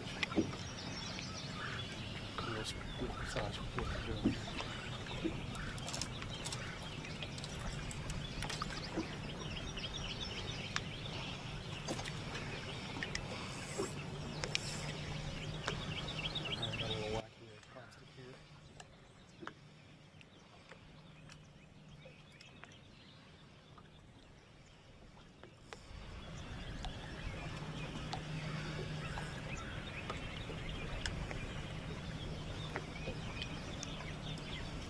his mouth, it's a good one.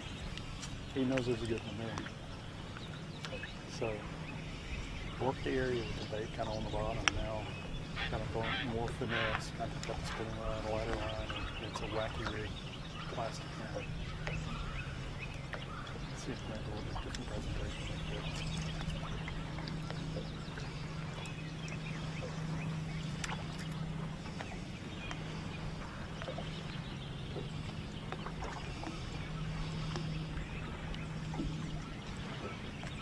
Well, that's kind of what I've talked about earlier.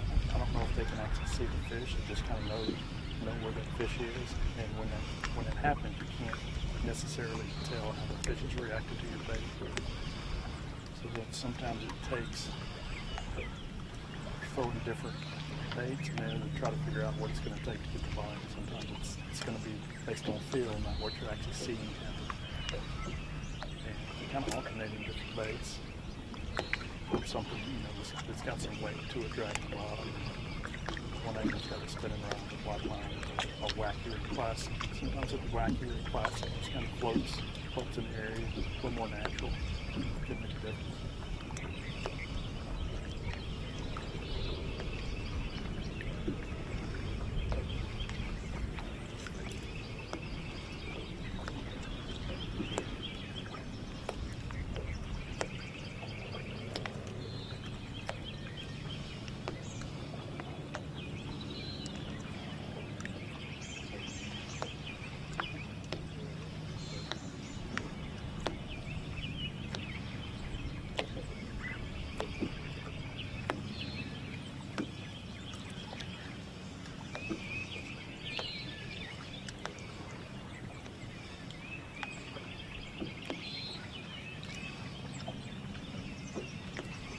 When we first pulled up on this beam, the first fish they caught, same type deal.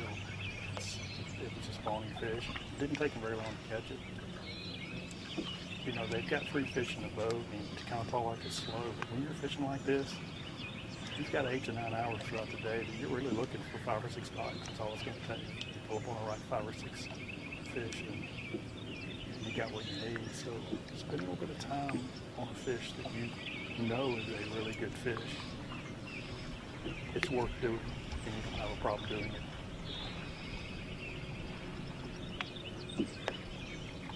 And the look he gave us a minute ago, he said it's a really good one. So I expect him to spend quite a bit of time here.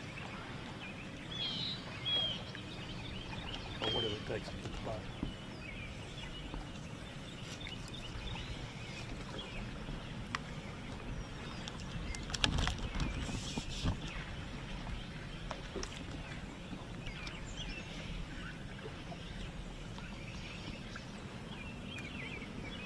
And if for some odd reason you think it's boring watching this, when one of them sets the hook, trust me, it will not be boring at that moment.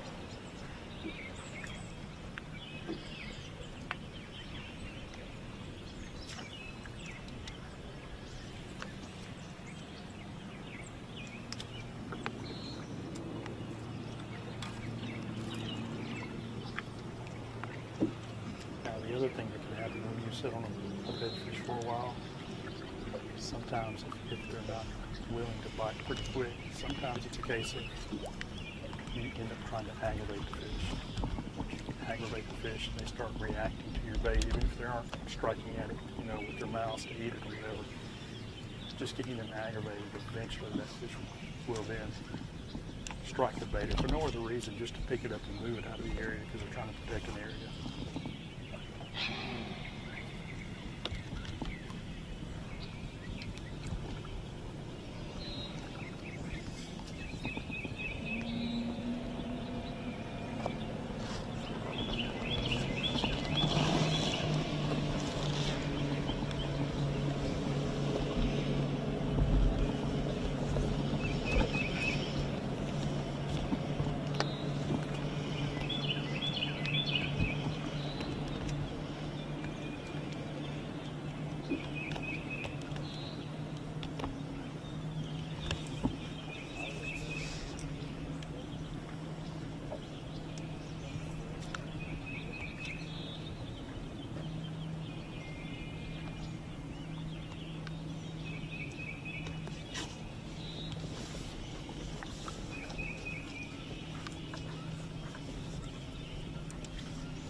in an area like this with this kind of watercolor, that you can't see the fish the whole time. Sometimes as the fish swims around, you kind of see flashes of it or flashes of its tail. So you kind of know the general area where the fish is trying to protect.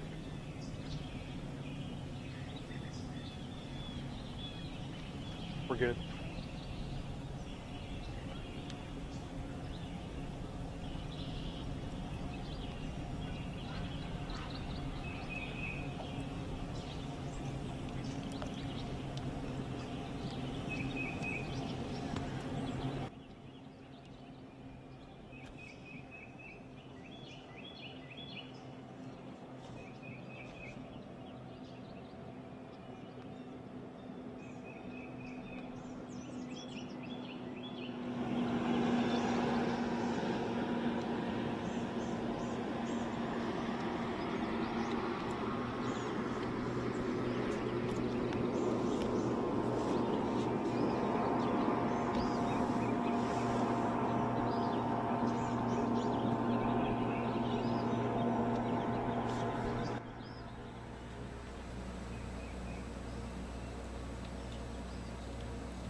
This is a team that has a lot of experience. These guys don't just fish for limits. These guys fish for the return. It shows them results. And I don't think they approach this game the way they want to. It was just got pulled upon in the past. This is kind of... Well, I know talking to them after Smith...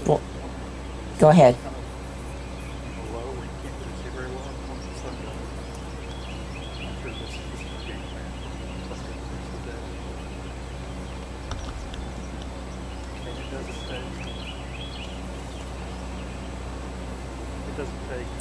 You know, talking with them after their win at Smith Lake, that made their second win. They've won on Wheeler, they've won on Smith Lake.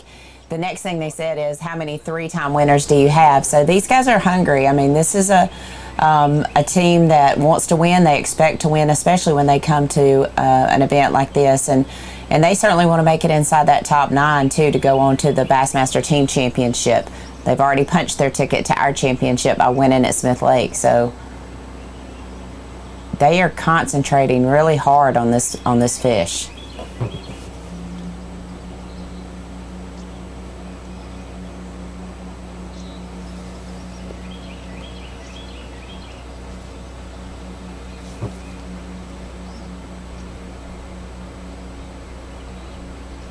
Mm-hmm.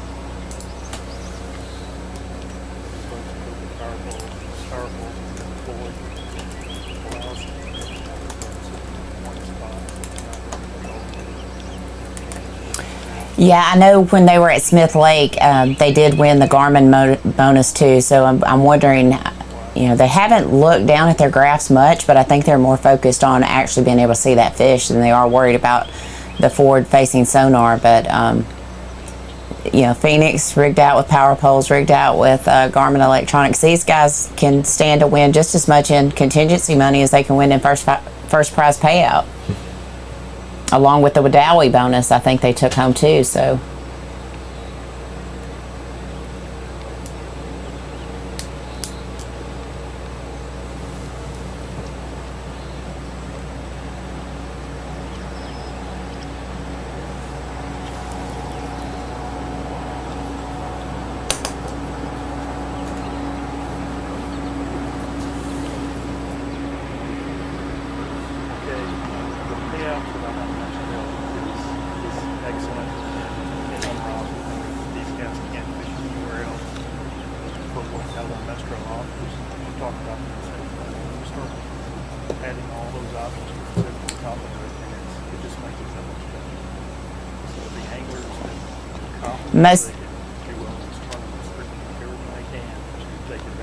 every extra step that you Most definitely. With Dally Marine, Phoenix, Garmin, Power Pole, a number of sponsors that kick in that extra contingency money, and that's a huge attractor to all trails. I mean, that people decide where they're going to buy their boats by what trails these boat companies sponsor. So it's pretty cool to see these guys. They're longtime Alabama Bass Trail anglers, very loyal Alabama Bass Trail anglers. So it's good to see them.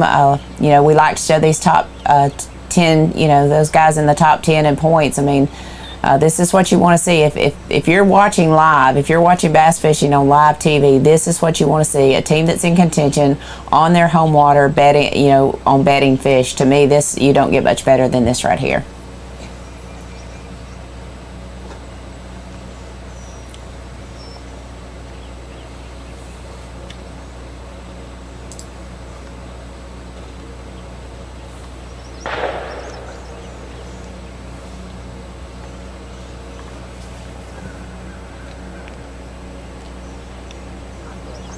Anglers used to have to fish national tournament trails in order to big money fishing.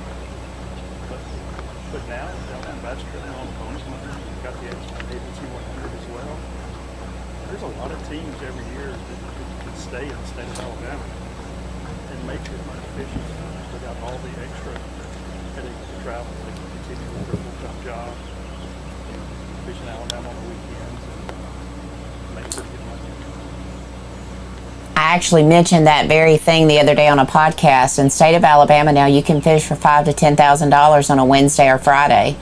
You add contingency money on top of that, you're fishing for $12,000 on Friday. So, it's a great time in the state of Alabama for bass fishing. There's a lot of tournament trails out there. A lot of our guys compete in multiple tournament trails.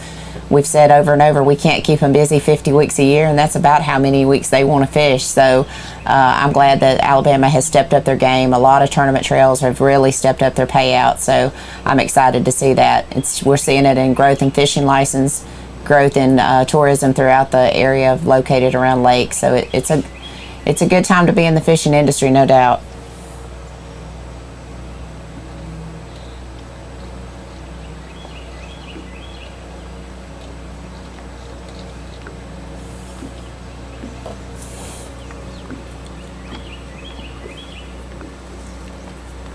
Okay, Alabama Bass Trail, we got the live tournament comes here today. A lot of people look at it as just a tournament trail. It's far more than that.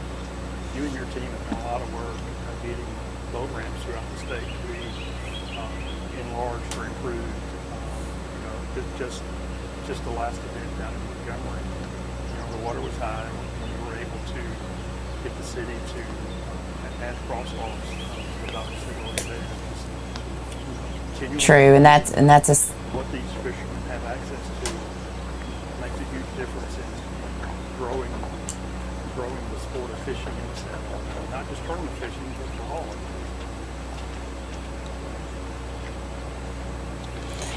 That's true. I mean, the cities wouldn't do these things, and the counties wouldn't put in the money that they put in if they didn't see the return on their investment. And through tourism and through people buying fishing license, staying in hotels, eating in restaurants, visiting the tackle stores, that's where they see their return on their investment. So we're thankful to be here at Weiss Lake, thankful for our partners here, our host city, host community. And man, if you drive through this parking lot today, you can see why. You can see why.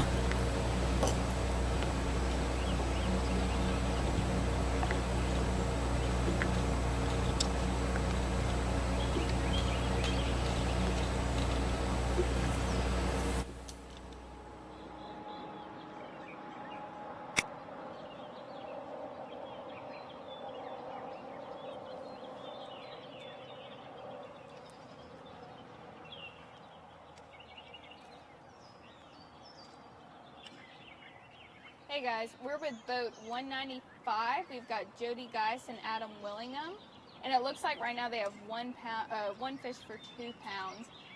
What is it about this area that you are so drawn to? Have you fished here in practice? I have. And did you do really good? Has anything changed since practice? I don't think the decent ones are still here. Where do you think they went then? I have no idea.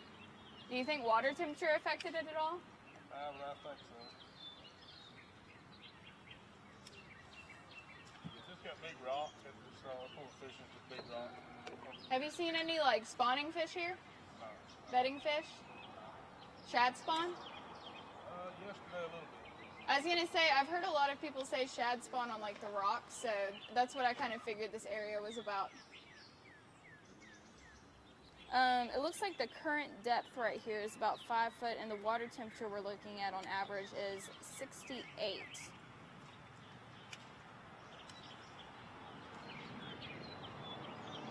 What kind of baits are y'all throwing? Ring pumpkin lizard.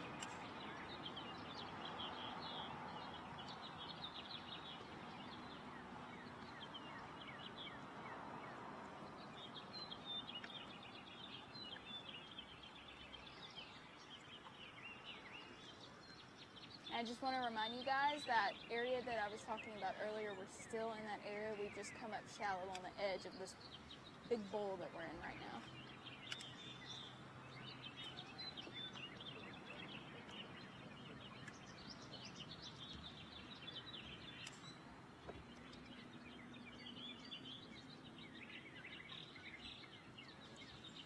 Did you have any luck fishing like the docks? Like, did you catch most of your fish in between the docks or at the docks?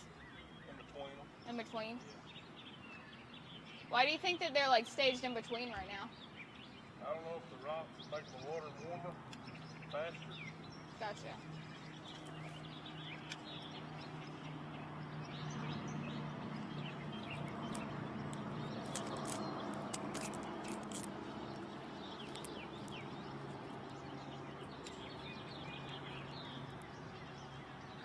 Are you planning on staying here for the rest of the day, or are you gonna move up lake a little bit?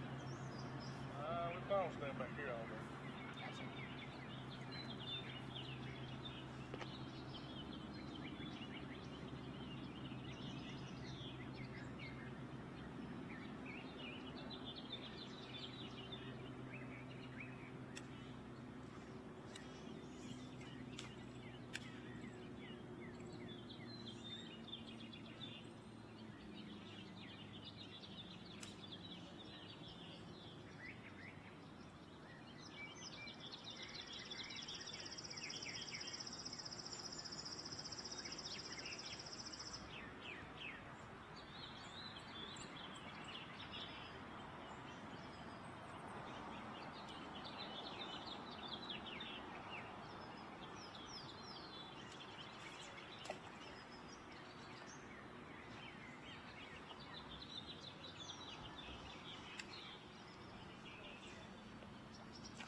Sit down. Good.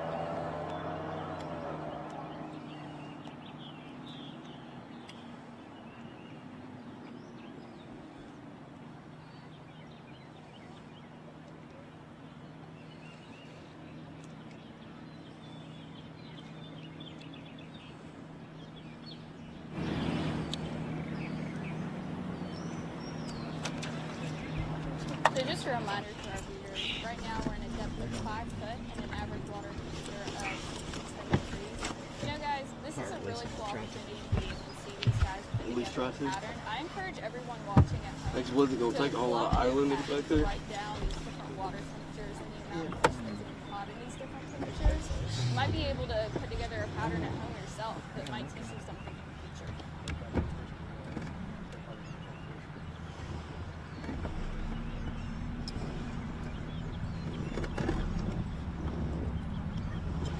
Y'all be safe.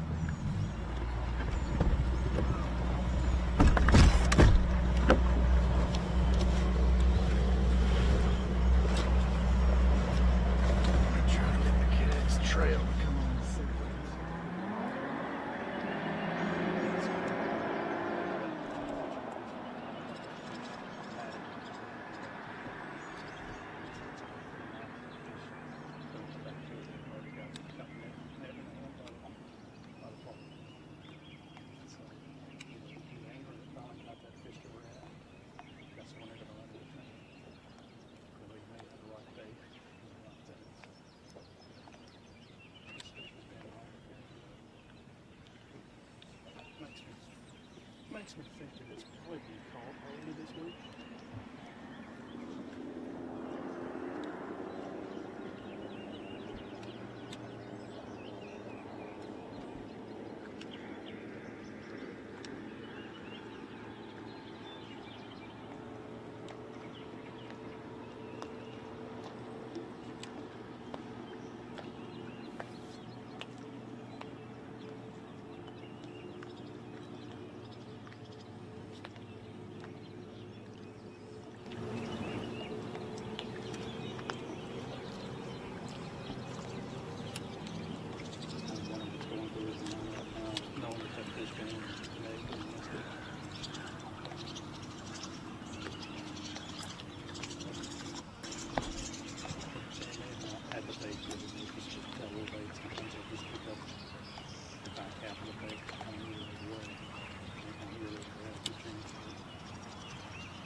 I will say this, I'm pretty sure if they follow in this fish, they would see in practice. It would not surprise me if the least catch bait on plastic baits, these guys just kind of throwing it on high, with the areas for these fish on them, just kind of marking them down.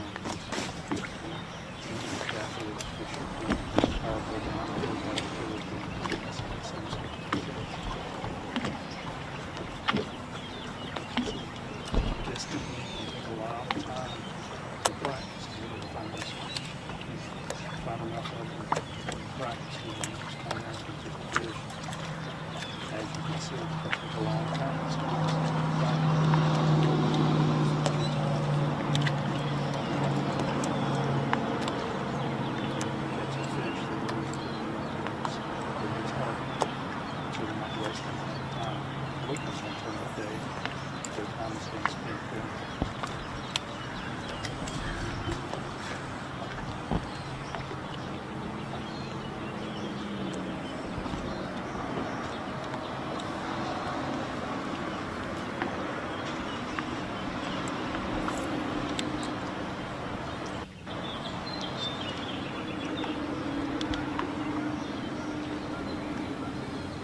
Don't catch his fish.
So now we're at the point I'm going to start wondering how long are they going to actually stay. One of the poles came up.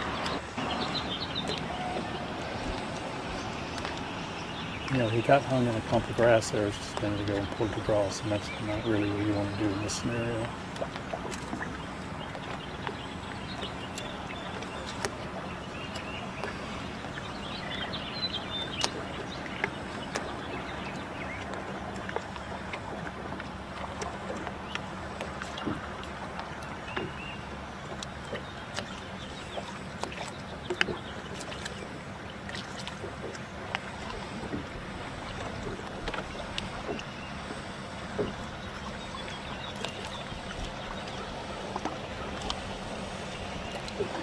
As you can see, they've pulled the power poles up and they moved on. So I'm going to sit here for just a minute. He may very well just spin the boat around and try to target that fish from the opposite direction. Or he may have given up and move on and may come back to that fish later on.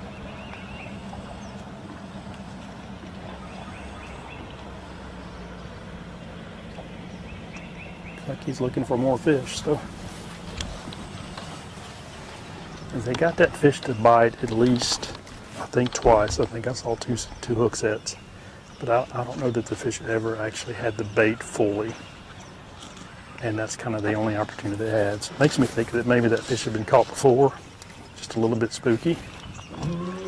But he said it was a really good fish, so it was worth spending the time to try to catch that fish. Would have been one that they could have weighed in at the end of the day.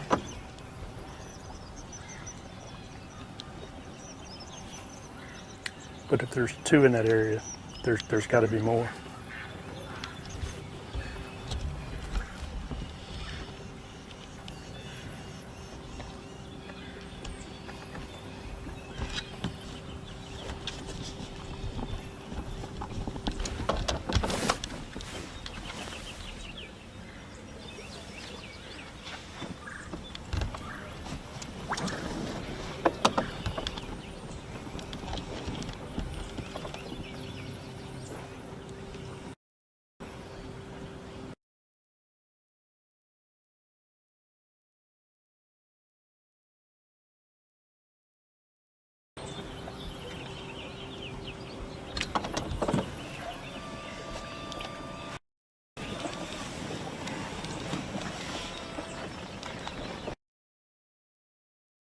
You cannot get that fish to react to your bait the way you need to in order to catch that fish. They spent a lot of time on that fish.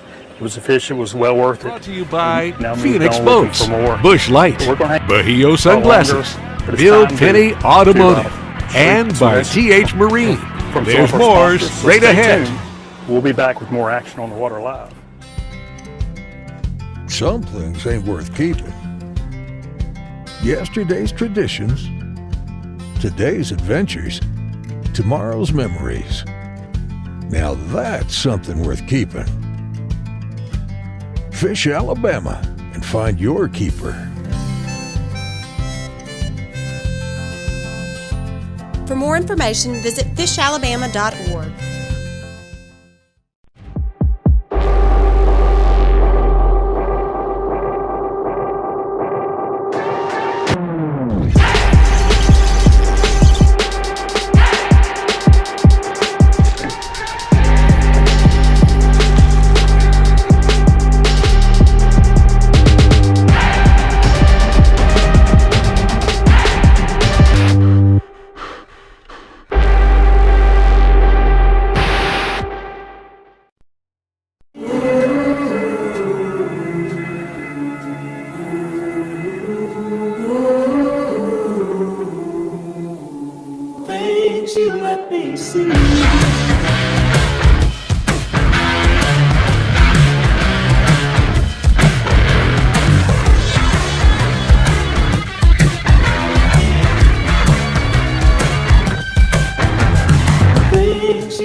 Buying stale, burnt coffee is like eating hot sushi out of a vending machine. It's just a no-no. Explosion! Cool guys don't look at them. As a veteran-owned and operated company, we take massive pride in giving back. And with your support, we've donated millions to charitable organizations and veterans.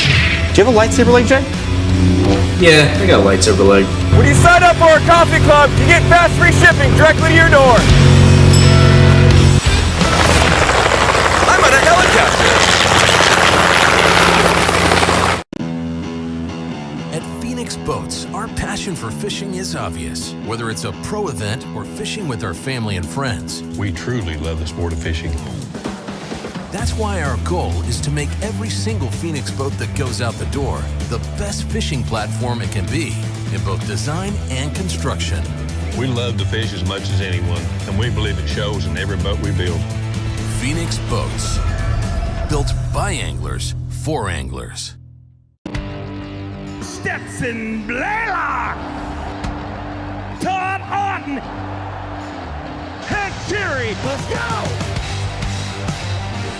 Garmin Live Scope, I tell you right now, if you don't have it, you are behind. It's just wild.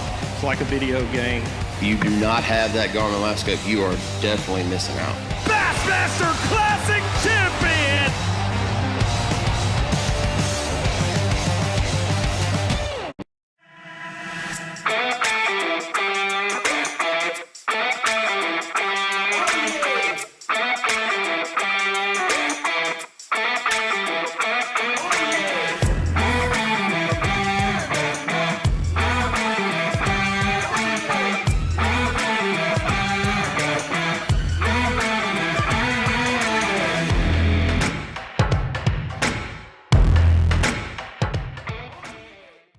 The TH Marine HydroWave H2 KVD Edition is a surefire way to ignite a feeding frenzy.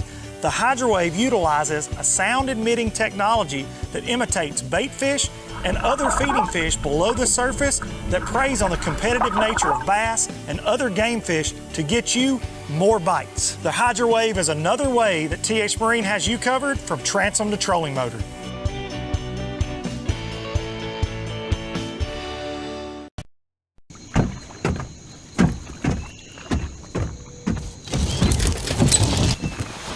Nobody wants to run out of power when they're on the water. There is a better way.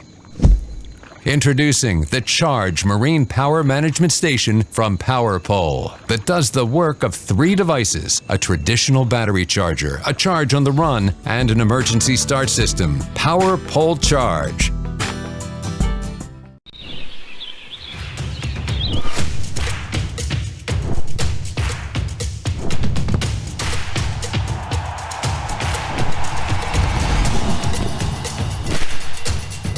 For all the ways you love to play, Academy Sports and Outdoors makes it easier than ever to get what you need and have fun out there. Get free shipping on your favorite brands at academy.com or get free curbside or in-store pickup at your Academy store. Jack's Big Bologna Breakfast Sandwich is back. There's just more to love with 2 perfectly fried slices of bologna topped with eggs, cheese, and Texas toast for just $3.49. Breakfast made the Southern way. Jack's, all about the South. Big companies get bigger and bigger and talk about their fancy labs where they study fish behavior, but then they all go golfing on the weekend. We don't have a large laboratory to test baits. Why, you ask? We don't need a big laboratory because our pros fish, our employees fish, our salespeople fish, our suppliers fish, our mold builders fish, our owners fish, and our kids fish. This is our laboratory. Our R&D comes from time on the water, learning how to make fish bite. We don't have other hobbies. We fish. We fish all year in all conditions across the whole country. All that time on the water brings us thousands of hours of testing new products and improving current ones for all species. We're a family-owned U.S. company that has many of our products made in America by American workers. The products we don't make in America, we make in Guatemala, which supports many families in that country as well. Bill Petty Toyota is Alabama's #1 volume Toyota dealer. But that's not the only reason to get to know Bill Petty. Enjoy a 10-year unlimited warranty on every new Toyota in stock. Get 1 year of 24/7 roadside assistance. Test drive for the chance to win $5,000. You heard right. 5,000 big ones. Plus, choose from over 700 new Toyotas in stock and price to move. Bill Petty Toyota is Alabama's #1 volume Toyota dealer. Get to know us today. Some things ain't worth keeping. Yesterday's traditions, today's adventures, tomorrow's memories. Now that's something worth keeping. Fish Alabama and find your keeper. For more information, visit fishalabama.org.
We're still here on Damien Wells Talacocker, and they've kind of gone on the back side of that island where they were, where they'd seen that fish, and he's just power poled down again. So I don't know if this is an area maybe he had seen one in practice, or he just knows it's kind of a high percentage area.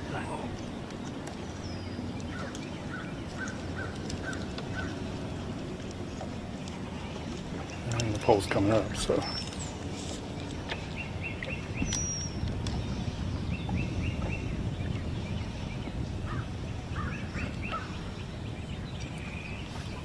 On a wacky rig plastic, and sometimes that's a good way to kind of see a fish move in an area or react to it.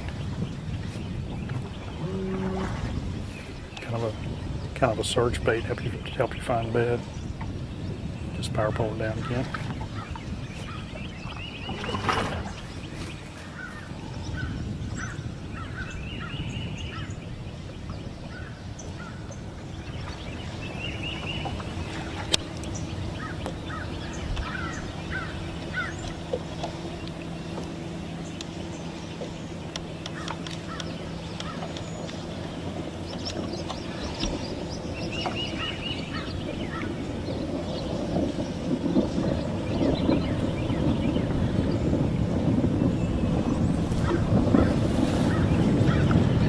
We talk about teamwork all the time, and this is great teamwork here. You got hanger on the front of the boat with the bait and rod in his hand, and the other one's just sitting there taking a sip, eating a snack.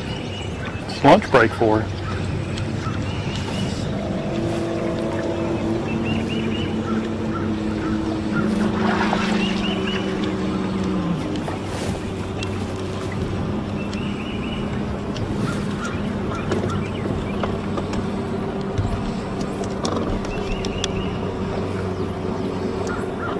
So he's turned around, headed back the other direction. It would not surprise me one bit if he goes back around the other side of that island and sets back up on the fish that they spent so much time on earlier.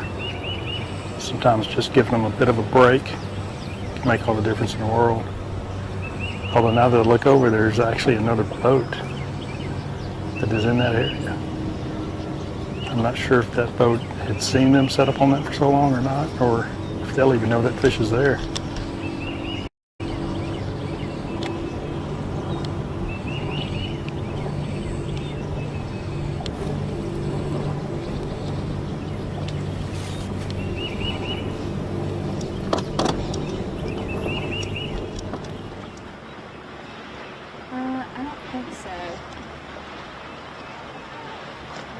They caught a fish just as we pulled up. I feel like they're just doing something else.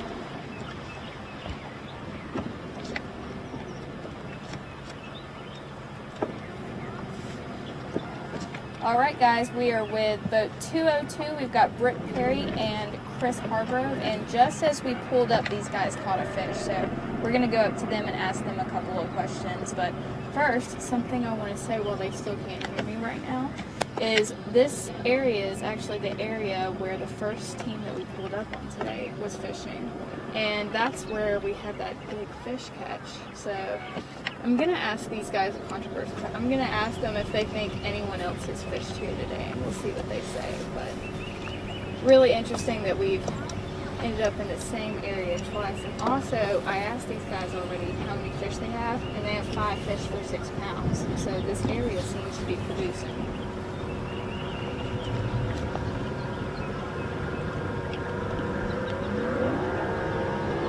Did you guys fish here in practice? No. Not at all? It's a new spot for you? Really? And is this where you caught all of your fish? No. Oh, okay. We got 4 of them in the boathouse. Gotcha. Boathouse. Do you think anyone else today? Can't hear control. Oh, I'm sure. Is it like a honey hole, like a place that a lot of people know about? Off the end of this, the current is right here on the interface. Gotcha.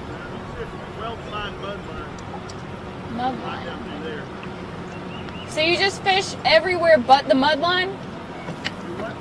So you fish everywhere except the mud line in this area? No, I'm just dragging around across, making the mud line on that road.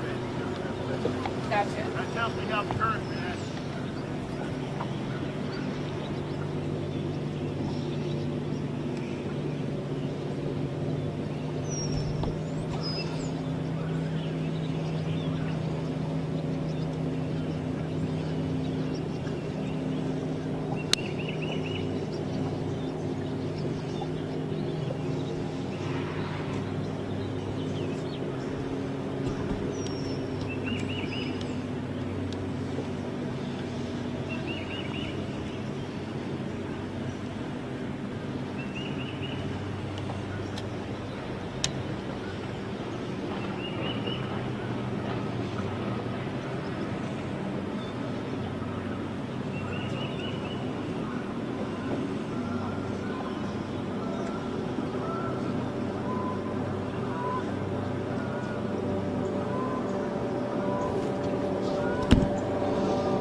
Okay, so the fish that Willis and Kiker spent so much time on, there's that boat there in the view is now in that area.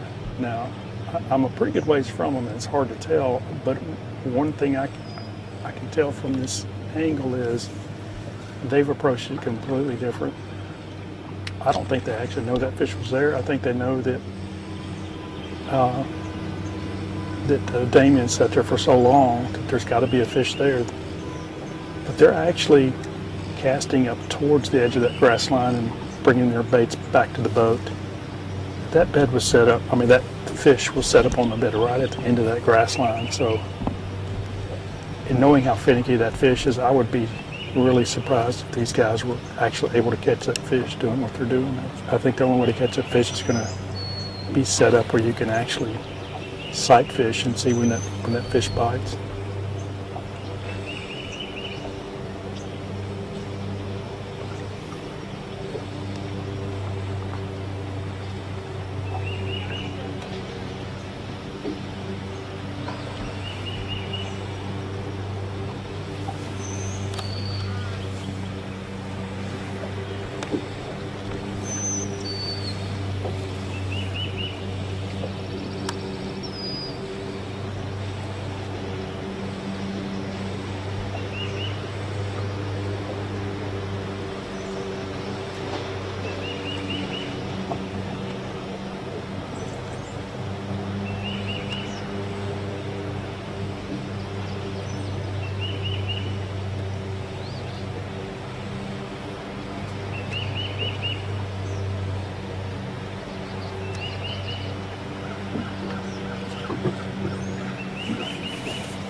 See, we're still on Damien Little's telekiker. They set up on another. It looks like they actually see this fish this time. They went by the first time like they didn't see it, but unless he saw it and knew he was too close and intentionally went on by and swam back around and kind of set off of it a little ways. He just kind of got his net ready. He had an old used water bottle sitting in it, so he just flipped that out and kind of got it on the front deck ready. So kind of makes me feel they think that they may have a fish ready to bite.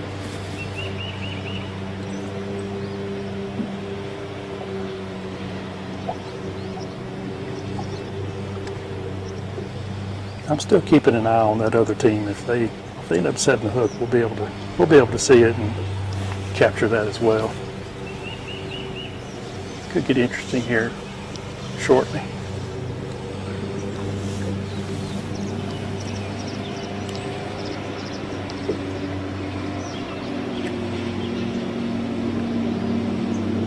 I'm not sure Damien and Tyler has actually noticed that that boat is over there. They've been so tight to the bank, they're almost kind of hidden from the trees. But they're focused on what they're fishing for right now anyway. They obviously see a fish here, and their focus is trying to get this fish in the boat now. They gave that other fish a lot of time, a lot of opportunity there, and it just didn't happen. So now the key is try to capitalize on this one. Now, I talked earlier about spending a lot of time on a fish because you know it's a good fish. But when you start doing that for 3 or 4 fish in a row, all of a sudden the day starts kind of getting away from you. These guys are boat number 2, so they don't have an extra long day.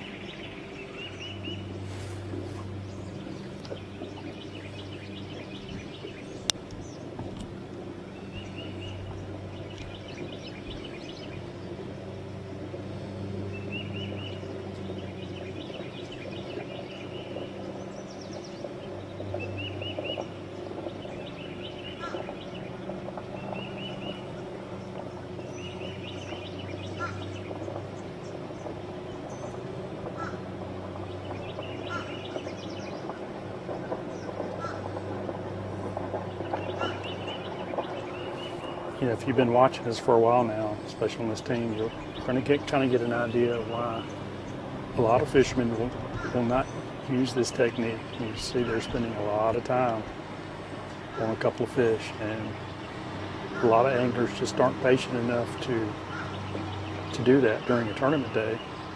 They get frustrated with it and give up on it and try to go somewhere where they can, pull into an area and catch 4 or 5, kind of a quick, schooling type area. And we did see some of that this morning. But this time of year, lots of times the anglers, that drop 5 big ones on the scale, this is what they've done. They've spent a lot of time targeting 5 of the right kind of fish, and it can take them all day long to do it. But the object is to win this tournament. Sometimes you have to make that gamble and spend a lot of time on just a few fish in order to accomplish that goal.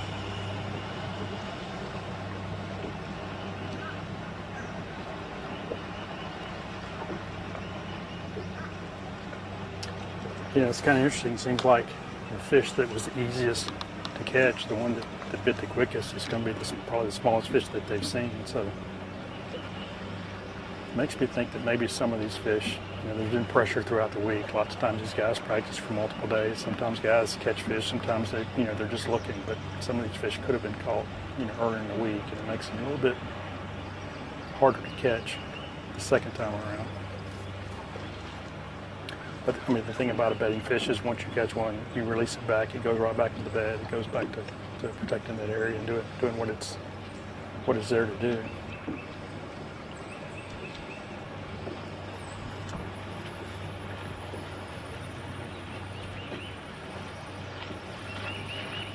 Now I've only seen one of the three that they've spotted, the one that they caught is a largemouth. I'm going to assume, based on the area that we are, that these other two fish have been largemouth as well.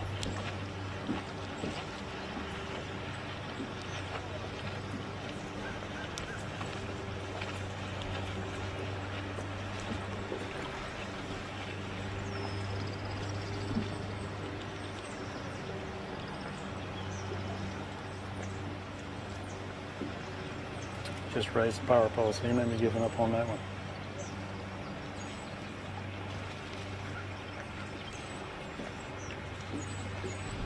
There again, coming across a couple of fish that are taking a long time to get bit, you start getting gun shy and you start looking at that clock and realizing that your day's starting to slip away.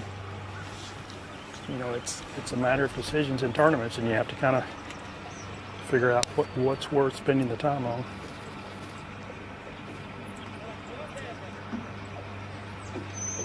And that other boat is still on that other fish, and they do not look like they've even gotten a bite yet, so still keeping an eye on that.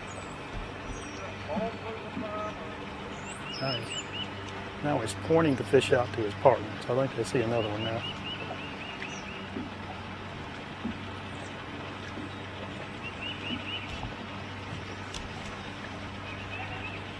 I guess at this point you can kind of point the fish to your partner. If they don't catch it, you got somebody to play.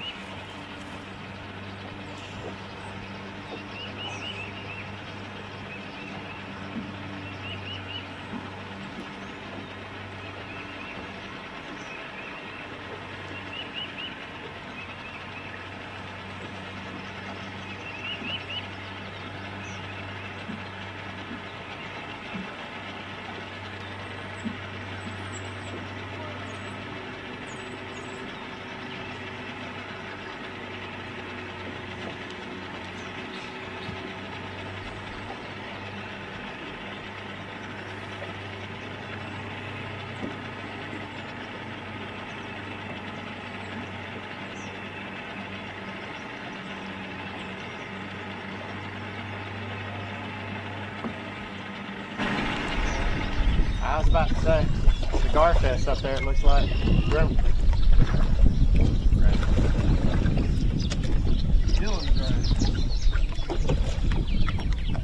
well, I know y'all been missing. We have what seems to be made the longest run in history here.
looks like there is a shad spawn going into the bank, but I'm just going to tell you that is not a shad spawn.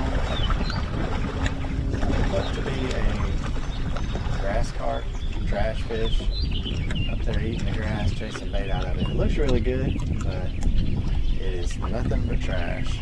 So Chad said he has 2 fish in the box, made a run up here just to get away from other people. Took some time to change the scenery, if nothing else. Said he's talked to a couple of guys that just have a couple fish here and there. Wasn't an easy run to get back in here. Had to idle over about 1 foot of water. So it looks easy to get here when those back in the studio shoot you a screenshot and say, hey, try to get there. And we do our best to get there. So we want to bring you the coverage, do whatever it takes to get where the anglers are. I think a lot of guys are going to be up shallow today. Going after those bedding fish, maybe post spawners, fry garters.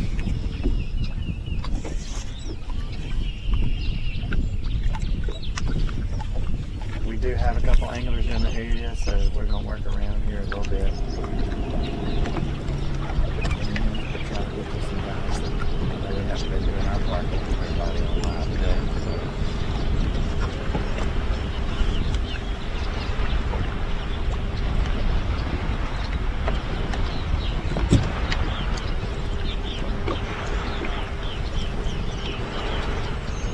All right, guys, I'm with boat number 3. This is Craig Beard and Thomas Brown. Did I say that correct? Gotcha. I want to join Bucket Hat Gang with y'all. Y'all look like 2 happy little buckets. We're old men. We like eating off our hats. Hey, they're good for your skin, good for your complexion. How many fish do y'all have right now? Just 1. For about how much? Maybe about a pound, pound and a half. Gotcha. What's the plan for the rest of the day? Well, we're going to try to fish this current for a little bit. We're done being a good ways from here. And we couldn't get nothing going, so we come back here and try to catch some current fish and see if we can get something out in there. Did you get to practice at all? Yep. And how did that go? You know, we checked a lot of new water. We found some areas. All right, let's go to work, right? All right. Well, everything has changed so drastically today, so it's totally understandable. Before, you probably didn't need those bucket hats. Now you do. No, we didn't. Last week we was in sea because it's so cold, and now this week we're in shorts. I'm still in my jacket because I need my pockets, but I feel great today. How many folks have y'all talked to? We have covered 10 people today, and you're number 10. Hey, we appreciate what y'all do. We love to watch Facebook Live and Wing Fish, and we always check y'all out. We appreciate it. We appreciate y'all too. And it's nice because you guys can go watch it afterwards and see how all your buddies were catching them, and you can kind of put together the pattern. It's really fun, educational, super great show. Like last year up in Butterfield, Robbie come talk to us. He said caught 5 pounds, things was going good. He left us. They went and talked to the guy that ended up winning. Really? They was 100 yards from us. So yeah, we're close. Thanks for the support. Well, I've brought a little bit of fish catch good luck today, so hopefully I'll sprinkle some of my fairy dust on y'all, or my fish dust. Thank you very much. I'm gonna let you guys fish. Y'all have a good day, guys. You too.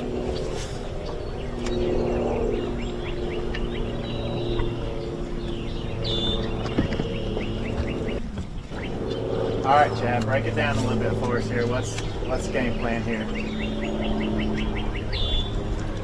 Try to catch a fish right now.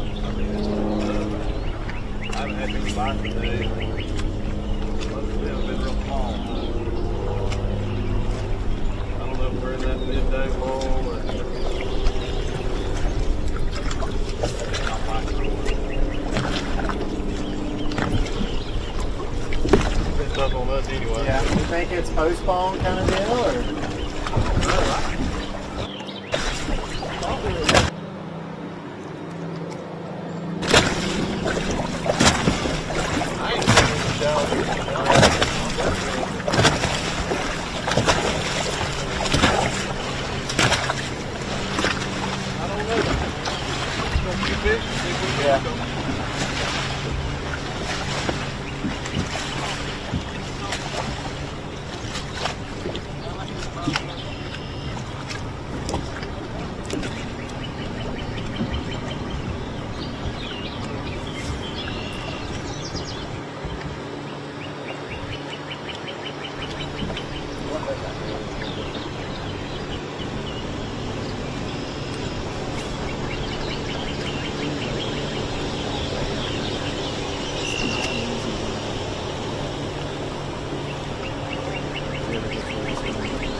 guys notice that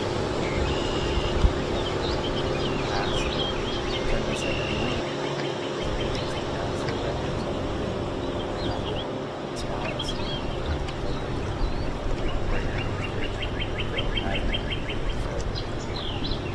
We got some of the winners not too far.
Really a current up here at this part because they're really an old sluice. It's almost an old river run.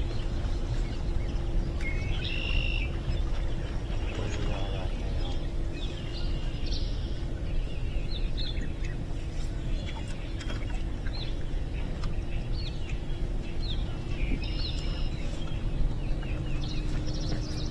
Chad said he's really just kind of looking for a bite.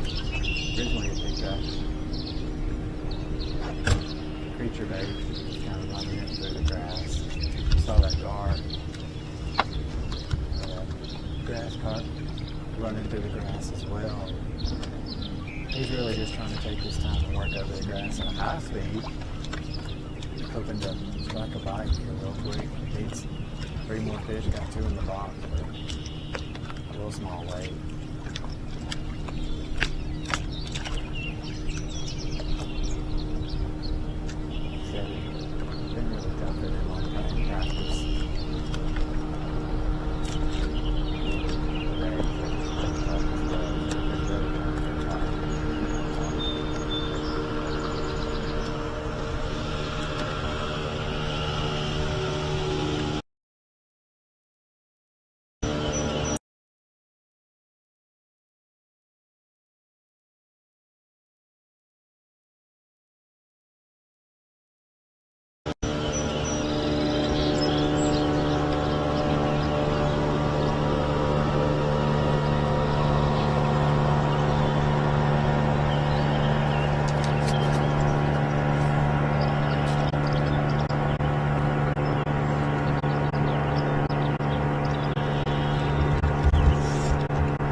Good, King. Come on.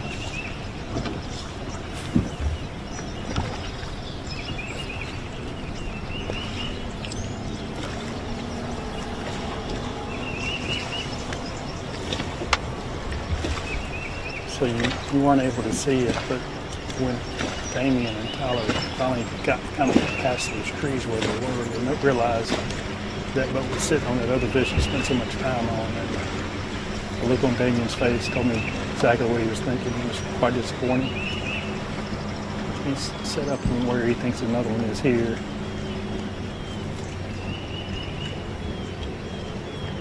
I'm kind of selfish. I'm hoping that both boats hook up at the same time. It would make for some perfectly good live coverage.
You know, I know we've spent a lot of time on this team today, but it really gives you a good idea of what this type fishing is all about. We could have been running around trying to find other teams doing similar things, but when you sit on a team for a while and you see what they're doing, you know, fishing for fish that are potentially on the bed, you realize how much time it takes to do it, how much patience you have to have, and at the fine line of actually being rewarded by it working out, and you know, the agony of defeat when it doesn't work out.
They keep eyeing that other boat. They know what that fish is that boat's fishing for.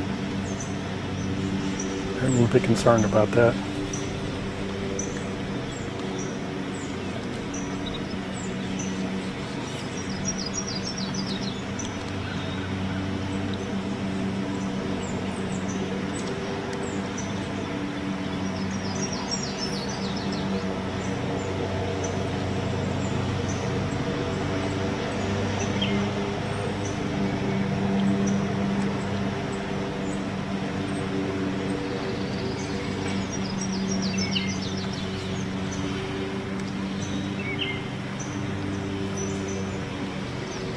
And Damien and Tyler both are throwing to specific targets right now.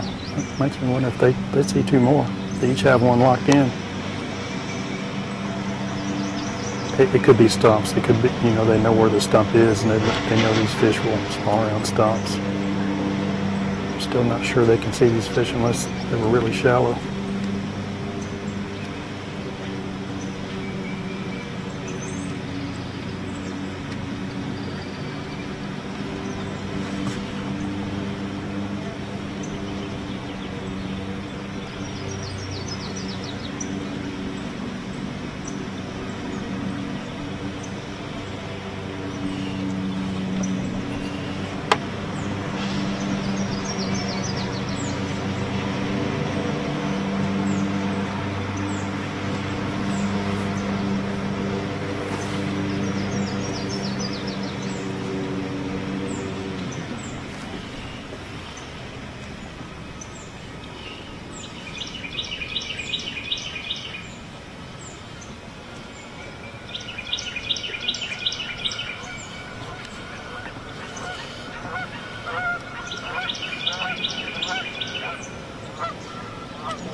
If you're watching our live coverage, I'll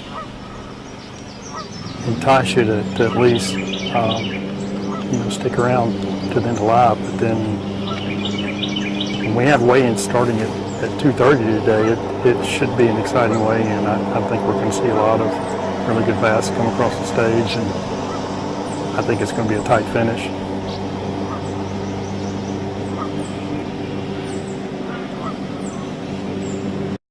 This being the third stop, three of five for the North Division, this is kind of a pivotal tournament. It's really going to kind of set the stage for the last two tournaments. These teams are trying to qualify for the championship tournament at the end of the year.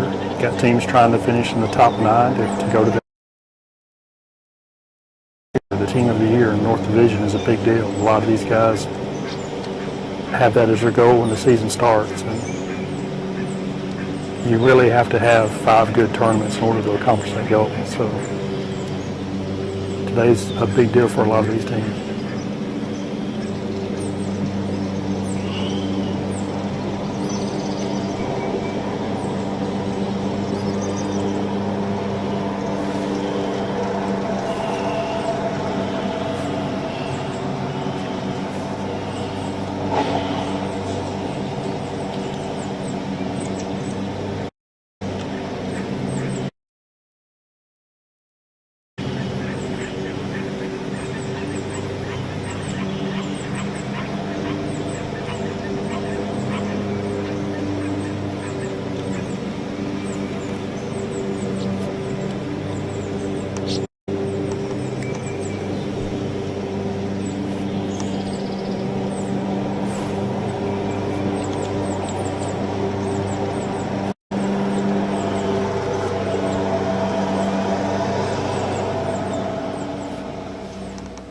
Welcome back into the Alabama Bass Trail Live Studio here on the banks of Weiss Lake at beautiful Leesburg, Alabama, Leesburg Landing. We are going to go ahead and take a quick commercial break so we can come back and bring you the last hour of Alabama Bass Trail Live. I want to thank everyone for tuning in today. We've had a great crowd on live all day. We've got a great crowd joining us over on YouTube and on the website as well.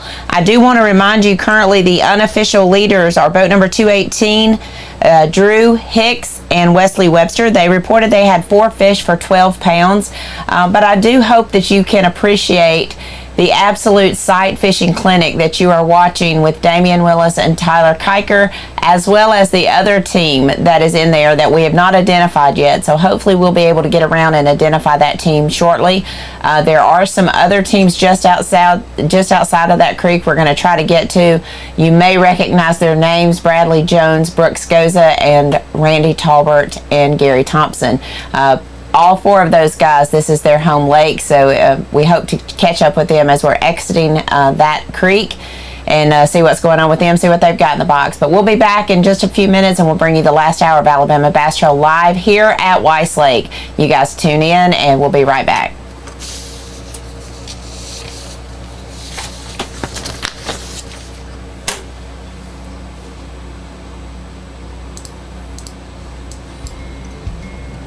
Some things ain't worth keeping. Yesterday's traditions, today's adventures, tomorrow's memories. Now that's something worth keeping. Fish Alabama and find your keeper. For more information, visit fishalabama.org.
Buying stale, burnt coffee is like eating hot sushi out of a vending machine. It's just a no-no. Explosion! Cool guys don't look at them. As a veteran-owned and operated company, we take massive pride in giving back. And with your support, we've donated millions to charitable organizations and veterans. Do you have a lightsaber leg, Jay? Yeah, I got a lightsaber leg. When you sign up for our coffee club, you get fast free shipping directly to your door. I'm on a helicopter. At Phoenix Boats, our passion for fishing is obvious. Whether it's a pro event or fishing with our family and friends, We truly love the sport of fishing. that's why our goal is to make every single Phoenix boat that goes out the door the best fishing platform it can be in both design and construction. We love to fish as much as anyone, and we believe it shows in every boat we build. Phoenix Boats, built by anglers for anglers. Stetson Blaylock, Todd Auten, and Terry. Let's go! Garmin Live Scope, I tell you right now, if you don't have it, you are behind. This is just wild. It's like a video game. If you do not have that Garmin Live Scope, you are definitely missing out. Bassmaster Classic Champion!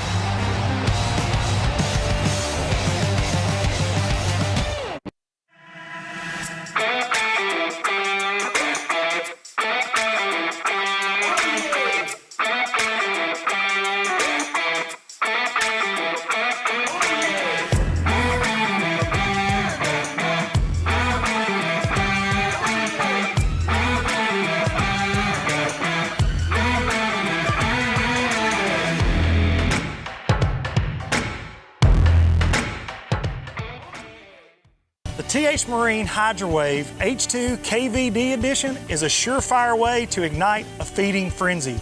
The Hydrowave utilizes a sound-emitting technology that imitates bait fish and other feeding fish below the surface that preys on the competitive nature of bass and other game fish to get you more bites. The Hydrowave is another way that TH Marine has you covered from transom to trolling motor.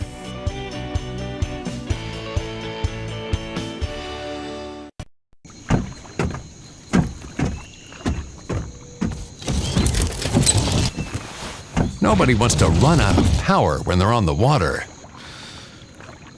There is a better way. Introducing the Charge Marine Power Management Station from PowerPole that does the work of 3 devices: a traditional battery charger, a charge on the run, and an emergency start system. PowerPole Charge.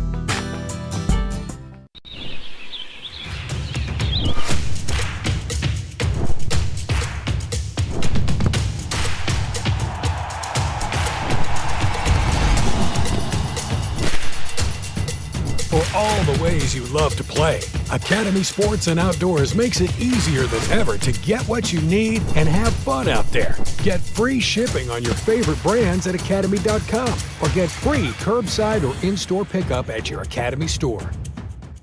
Jack's Big Bologna Breakfast Sandwich is back. There's just more to love with 2 perfectly fried slices of bologna topped with eggs, cheese, and Texas toast for just $3.49. Breakfast made the Southern way. Jack's, all about the South. Big companies get bigger and bigger and talk about their fancy labs where they study fish behavior. But then they all go golfing on the weekend. We don't have a large laboratory to test baits. Why, you ask? We don't need a big laboratory because our pros fish, our employees fish, our salespeople fish, our suppliers fish, our mold builders fish, our owners fish, and our kids fish. This is our laboratory. Our R&D comes from time on the water, learning how to make fish bite. We don't have other hobbies. We fish. We fish all year in all conditions across the whole country. All that time on the water brings us thousands of hours of testing new products and improving current ones for all species. We're a family-owned U.S. company that has many of our products made in America by American workers. The products we don't make in America, we make in Guatemala, which supports many families in that country as well. Bill Petty Toyota is Alabama's #1 volume Toyota dealer. But that's not the only reason to get to know Bill Petty. Enjoy a 10-year unlimited warranty on every new Toyota in stock. Get 1 year of 24/7 roadside assistance. Test drive for the chance to win $5,000. You heard right. 5,000 big ones. Plus, choose from over 700 new Toyotas in stock and price to move. Bill Petty Toyota is Alabama's #1 volume Toyota dealer. Get to know us today. Some things ain't worth keeping. Yesterday's traditions, today's adventures, tomorrow's memories. Now that's something worth keeping. Fish Alabama and find your keeper. For more information, visit fishalabama.org.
Buying stale, burnt coffee is like eating hot sushi out of a vending machine. It's just a no-no. Explosion! Cool guys don't look at them. As a veteran-owned and operated company, we take massive pride in giving back. And with your support, we've donated millions to charitable organizations and veterans. Do you have a lightsaber leg, Jay? Yeah, I got a lightsaber leg. When you sign up for our coffee club, you get fast free shipping directly to your door. I'm on a helicopter. At Phoenix Boats, our passion for fishing is obvious. Whether it's a pro event or fishing with our family and friends, We truly love the sport of fishing. that's why our goal is to make every single Phoenix boat that goes out the door the best fishing platform it can be in both design and construction. We love to fish as much as anyone, and we believe it shows in every boat we build. Phoenix Boats, built by anglers for anglers.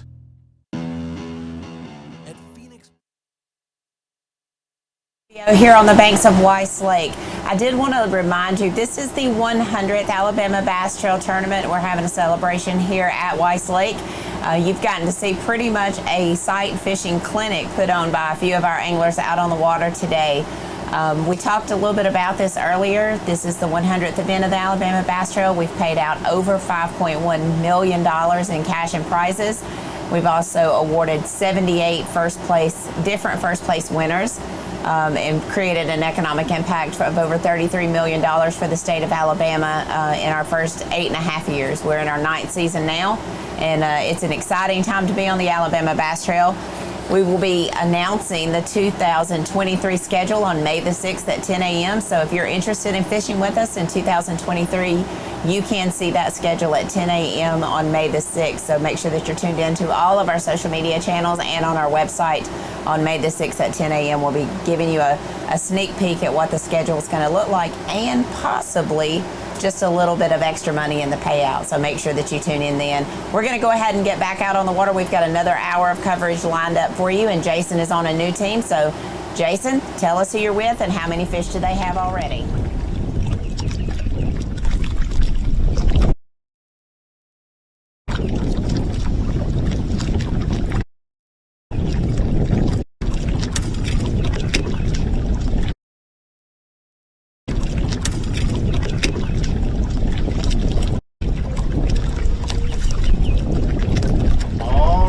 Sliding in with Shane Mears and James Mears. Guys, got a couple fish in the box.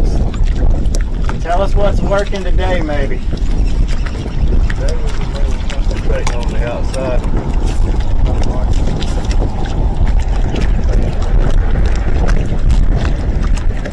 Try to stay in the wind the best we can.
How's your day going so far today?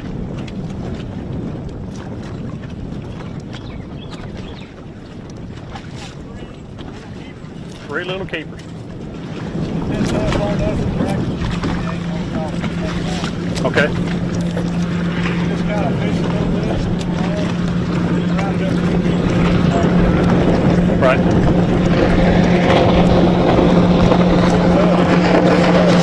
Yeah. What's your boat number? Boat number? 173. Okay. Boat 173, pretty small fish. Really got on those shallow bite. I really thought they'd be shallow, but we didn't find them shallow. So Right. we're just kind of doing a little this and a little that. Right. Trying to round something up. How big of an area of the lake have you been on so far today? Very far. We probably say general area. Okay. Fishing shallow, fishing around. We found a little bit of deep stuff. Right. We really haven't practiced. We covered a lot of water, but today we really had travel. We just kind of stayed in some areas. We actually had some bites to practice. We're going to be grinding until we ground up. This time of year, it's known for things changing. It can change in a hurry. So. It can change by the day. Yep. All right, appreciate it. We'll sit back and watch it for a little bit. Yes, sir.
as you've been able to see if you've been watching our live coverage all morning, that, you know, these anglers doing a lot of different things throughout the day. We've seen guys fish real shallow, we've seen guys fish deep minutes. And depending on where you're on this lake, it has a lot of things different to offer.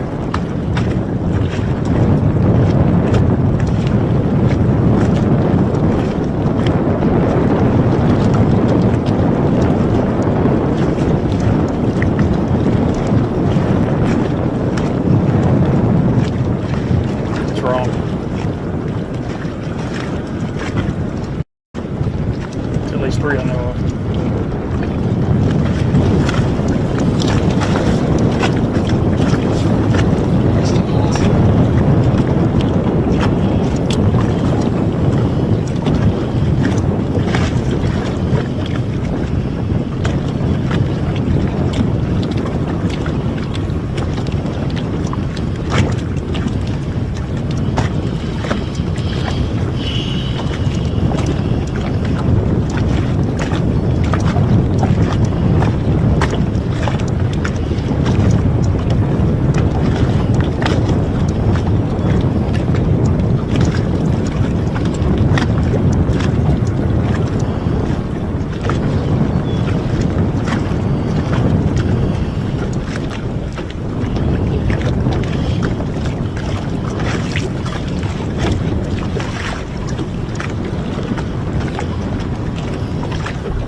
and they've got 5 for 16 pounds.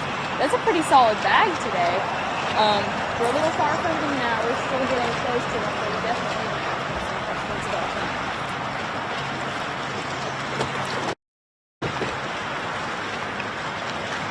They won a Wheeler, yes, last year.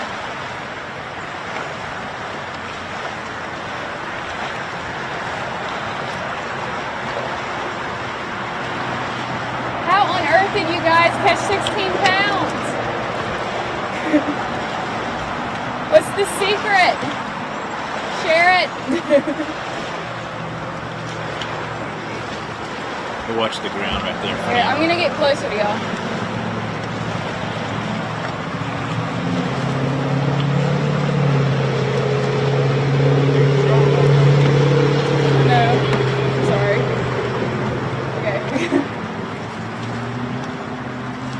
Where did y'all catch y'all's fish at? Did y'all catch them like here or all throughout the day or in the morning? A couple here. Okay, gotcha. Are you looking at like like what's the pattern? Is it just shallow? Or are you looking at bedding fish or pre-spawn and post-spawn?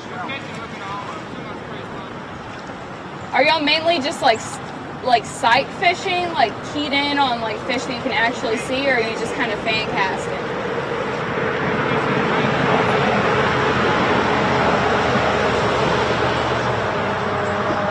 What do you think's gonna win it today? 25?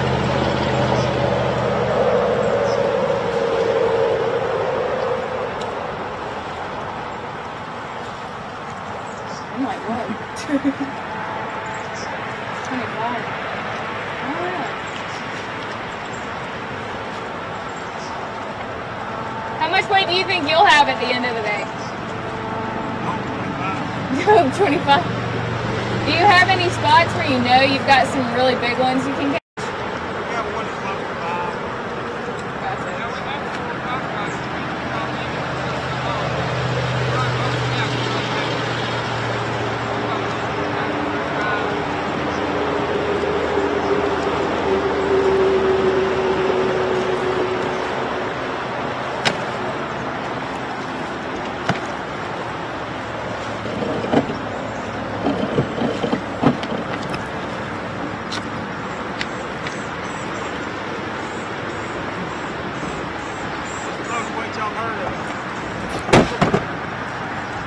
Hey, will you tell them we need to stop, trim the motor? Let's hit.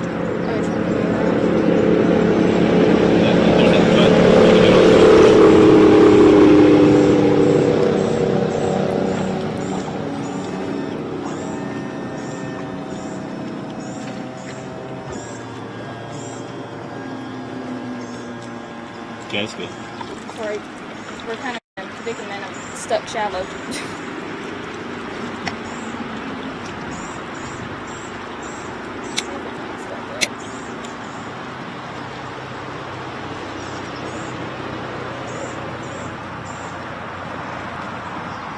What has the key bait been for y'all today? What'd you say? Preacher baits and Sinkos. What colors? Black and blue?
on the other team, sight fishing. I saw a little bit earlier. And Tyler just now pulled up on him. I can't get too close to him. I don't want to disturb what they're doing. So I don't even know what boat number they are. They've got one-sided because he's pitching his bait to a very specific spot. And it's kind of next to that tree that's laying in the water. It's make it really tough to move. Oh, it just hung up. Just a reminder, in case you're just now joining us, we've got boat 154, Lance Whitaker and Jeremy Briscoe, and we've got 5 fish for 16 pounds.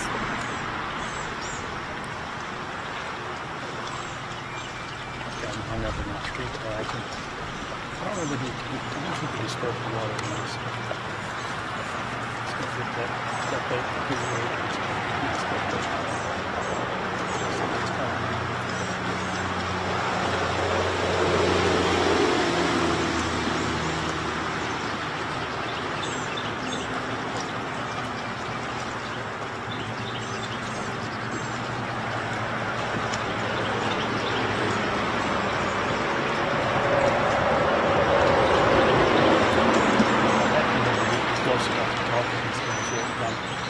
Hearing based on the trace window in his partner.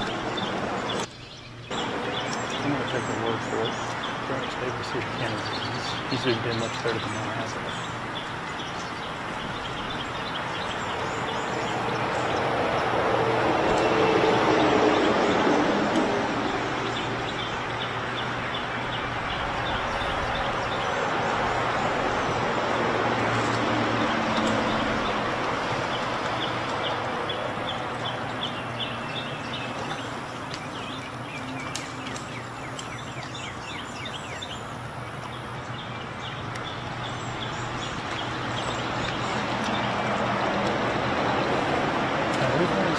People do this.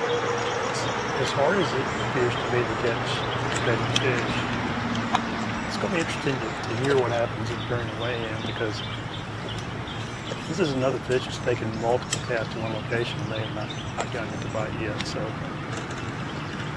just because you can see these fish on bed doesn't mean you can catch them. It could be heartbreaking for a lot of teams.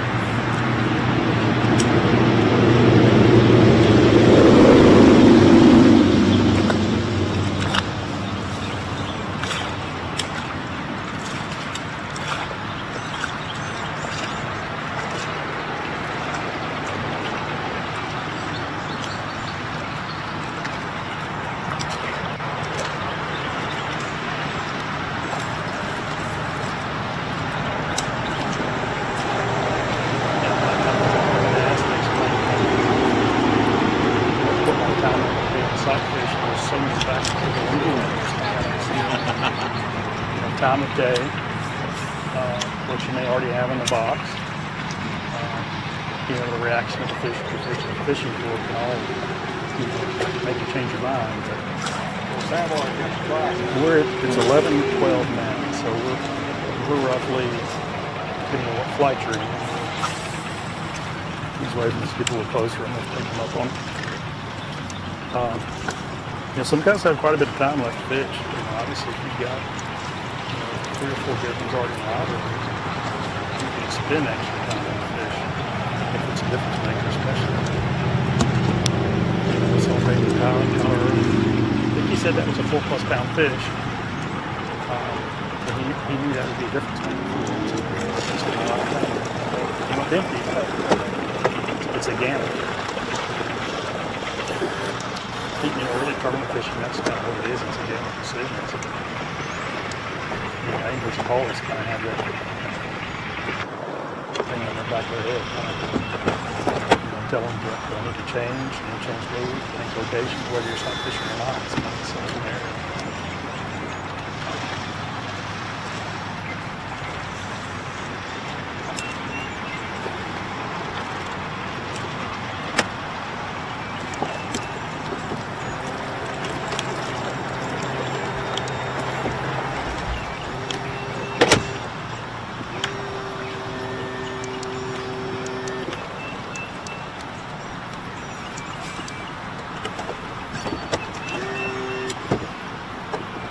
mentioned earlier in our coverage that it's amazing on this lake how she loves fish.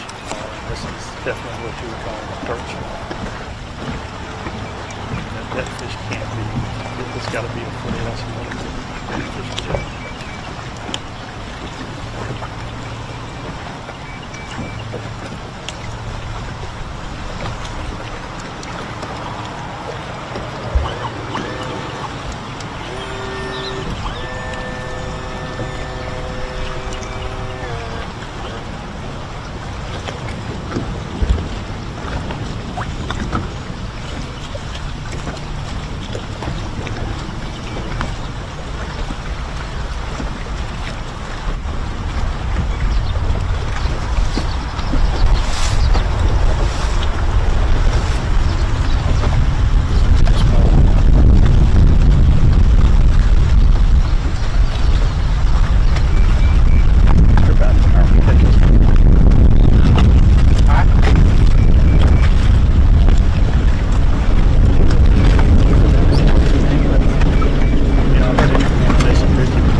Should.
How are y'all? Good. How are you? Doing good. How many you got? We got 3 right now. Okay. What kind of size? About 2 pounders. Okay. How big's the one you're looking at? I think it's probably a little over 3. Okay. We just caught one a second ago on bed. We got this one now, so been working on both of them for about an hour and a half or so. Okay. So it's taking a while to get them. Yeah. Once you get them kind of angry, Right. they'll bite. Okay.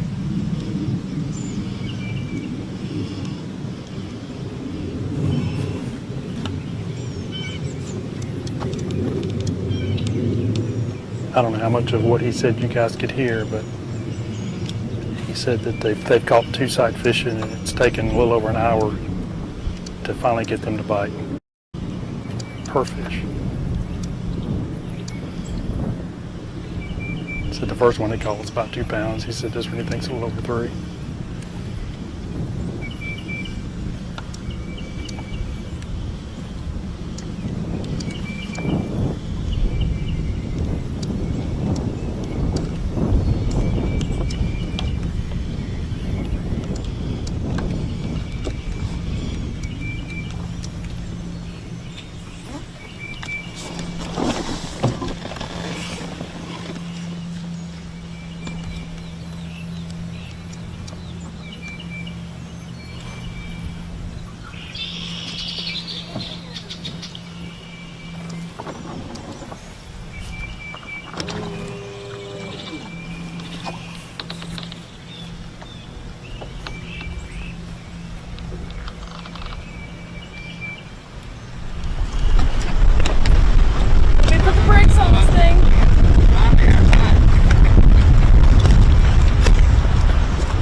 do y'all have?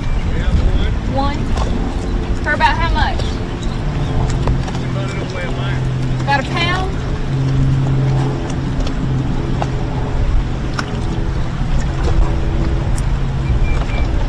And then the area we're in, we're looking at average 10 feet of depth and temperature of 71.9 degrees.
We're still hanging out with these guys. He's still making multiple pitches to this fish. It's obviously it's one on the bed.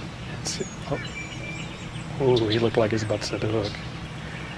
This fish, the bed, it looks like is right under this laydown log, which makes it really hard to get to. And if you're wondering why his partner's just kind of sitting there watching, that's kind of the way this works. There's no reason for them both to be pitching to the same fish. You get one person doing the casting and other guys there for moral support, and keep them motivated or keep them from falling in the water, whatever it takes to make it happen.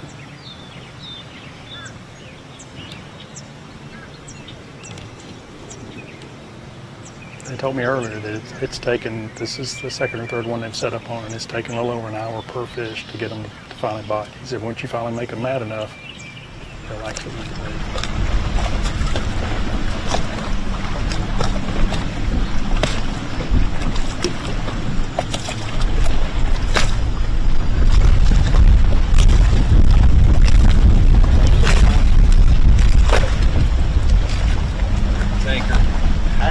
Fish catch though, right? Yeah. It counts. You good luck then. Totally counts for us. I mean, all I'm looking for a fish catch is I can't guarantee the size. I hope he doesn't make it. Well, we hope he doesn't, you know, but 5 is 5. We're working to 5 right now, then we'll upgrade later. That's right. I'm just gonna say, at the end of every show, I'm gonna be coming to you, all right? Because you're my guarantee. Come on, you bring me luck.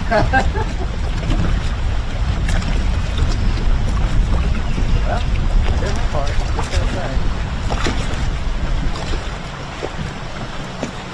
We'll remind you folks at home that it is a 12-inch limit. Spots all 12-inch fish are definitely not getting this event or clue.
You know, when it looks like your partner's not doing anything, you don't get the wrong impression. It's very important that he offers moral support and tells him when he makes a bad cast. You know, in this scenario, they know exactly where this fish is. They can see it real clear. It's super shallow fish. It's really tight to that log. It's hard to get to, so it makes no sense for both anglers to make cast. You let one guy go at it, and the partner really is there to just kind of, you know, bounce ideas off. You know, they're trying to gauge the mood of that fish, how that fish reacts to the bait that's being tossed in there. They know that once they get it aggravated enough, that's when that fish will actually bite. So it's helpful having someone in the boat with you, and you kind of bounce ideas off while you're doing it. But as many casts as Trey has made to that log, he's got to be getting worn out. He's a young fellow, though. I guess he can handle it.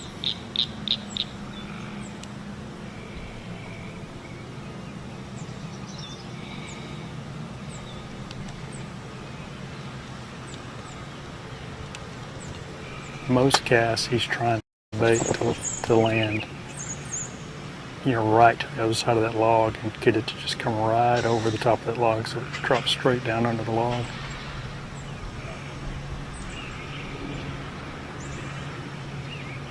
It's like he had it landed right then and he was shaking it really good. Now it's partner's turn. Maybe he is getting worn out. He's headed for the drink. Oh, got that Mountain Dew. Got to get him kicked back up in a hurry.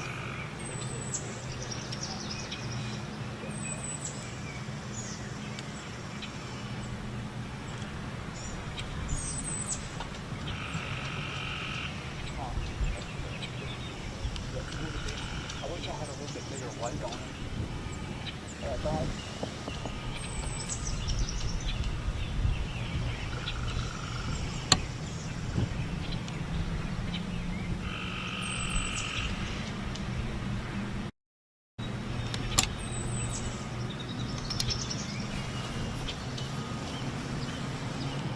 you're able to see that rod bouncing in. Basically, he got that bait where he wanted it.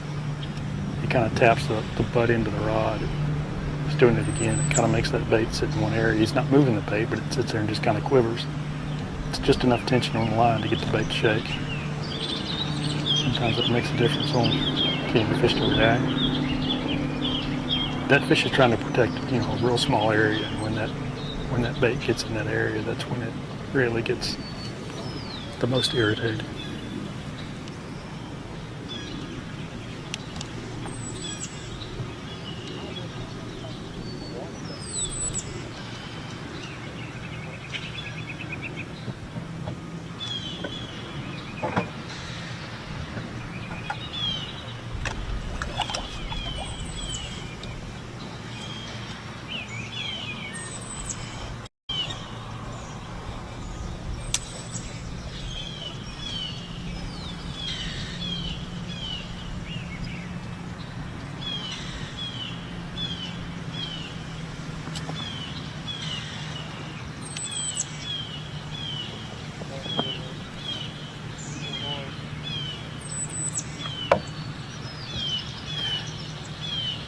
I think we're about to see how you use a net to become a push pole.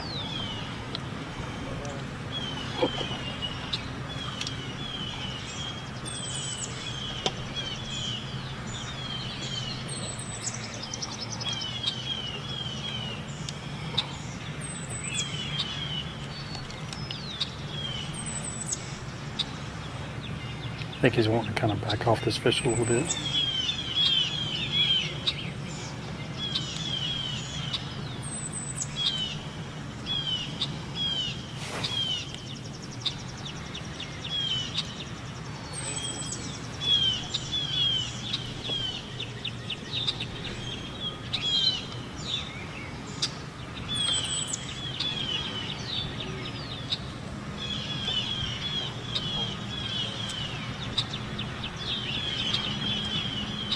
I kind of understand the concept of getting personal. It's starting to get personal with me. I want to see him catch his fish.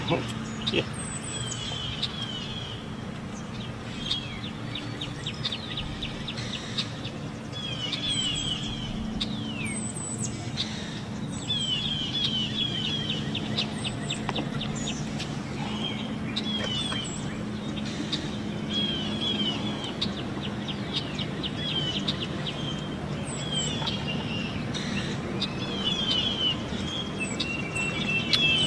They have 3 fish, most of them 2 pounds.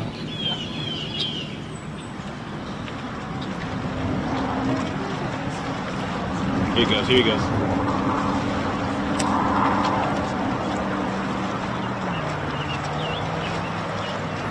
Woo!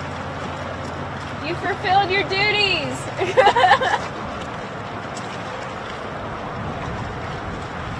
Really? Okay. We just had a fish tag. It wasn't a keeper.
fixed it on.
looked like he was about to set the hook. He took that little half step backwards. I thought, here he comes.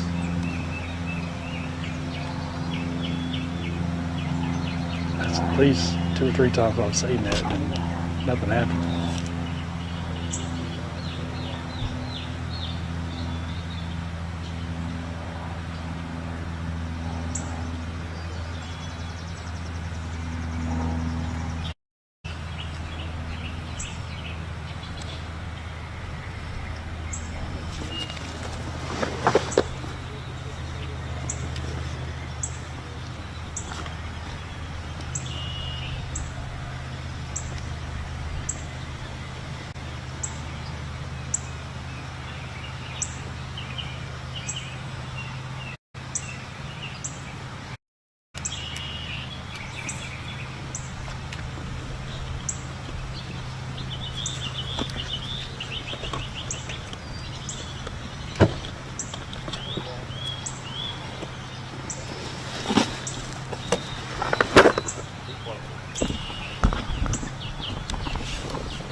We're going to hang out here a little while longer.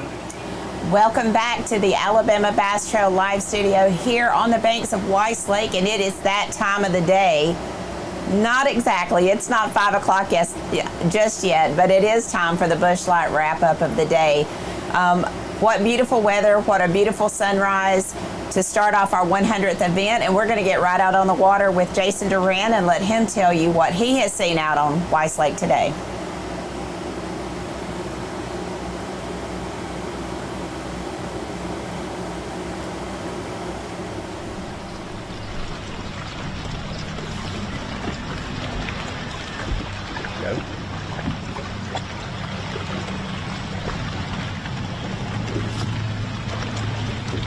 Well, we have made a lot of running around today. We ran way up the river, and that long river run was not an easy run. There were a few teams off the river, back in the backwaters up there. I expected to see a lot of guys doing some bed fishing way upriver, but what we saw more was guys really running a buzz bait.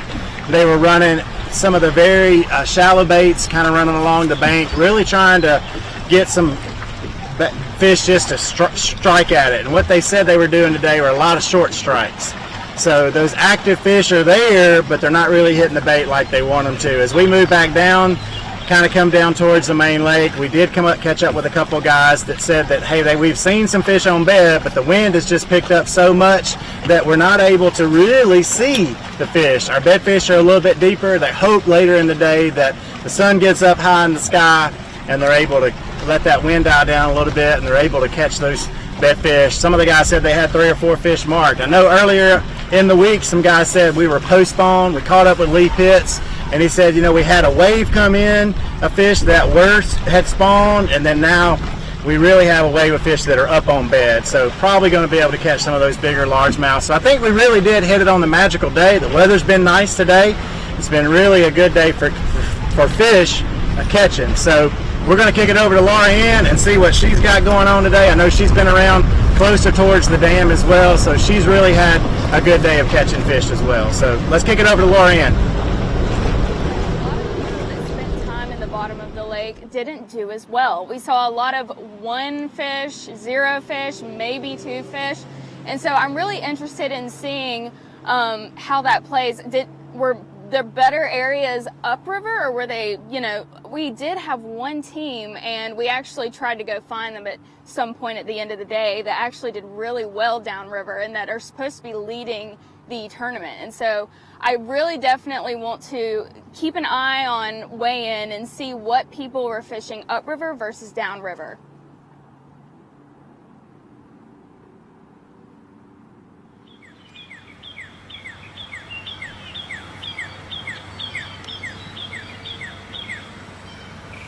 Tell me when I can't hear.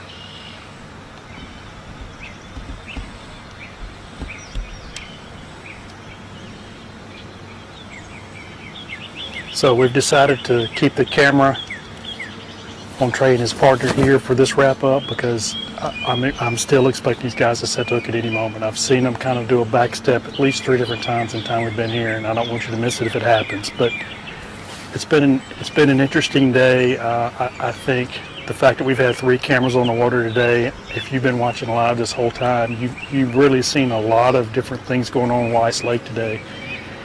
And we've seen some guys really taking time to catch certain fish, and that's really key. And we've seen people get on fish that are schooling and easier to catch. So this lake offers a variety, especially this time of year. And as we watch these guys trying to catch this fish that they estimate, 3.5 to 4 pounds, it's a difference maker. They've already got 3 fish in a boat. They want to fill out their limit. He says it's taking them a little over an hour per fish to catch these fish. But if he can catch 2 of the right ones, it really helps them to have what they need by the end of the day. Now, the key here, our live coverage is about to come to an end, but please come back and check out the weigh-in. The weigh-in start at 2:30. We'll go live for that as well. Should be really exciting. Some of these guys that we've seen on the water that spending some time on fish that may only have 3 fish now, by the time they come in for weigh-ins, they may have 5 fish over 20 pounds. I really expect it's going to take a bag over 20 pounds to win this tournament. There'll be several guys in contention for that. It's the 3rd stop of the North Division for this year, so it's a real key, a pivotal time to get to make the championship at the end of the year, make the top 9 for the team, the Bassmaster Team Championship, and certainly big deal for all these guys is Anglers of the Year. That's what all these guys start the year off trying to get. So check back with us during weigh-in. Should be an exciting time. Appreciate you guys watching our live coverage on the water today.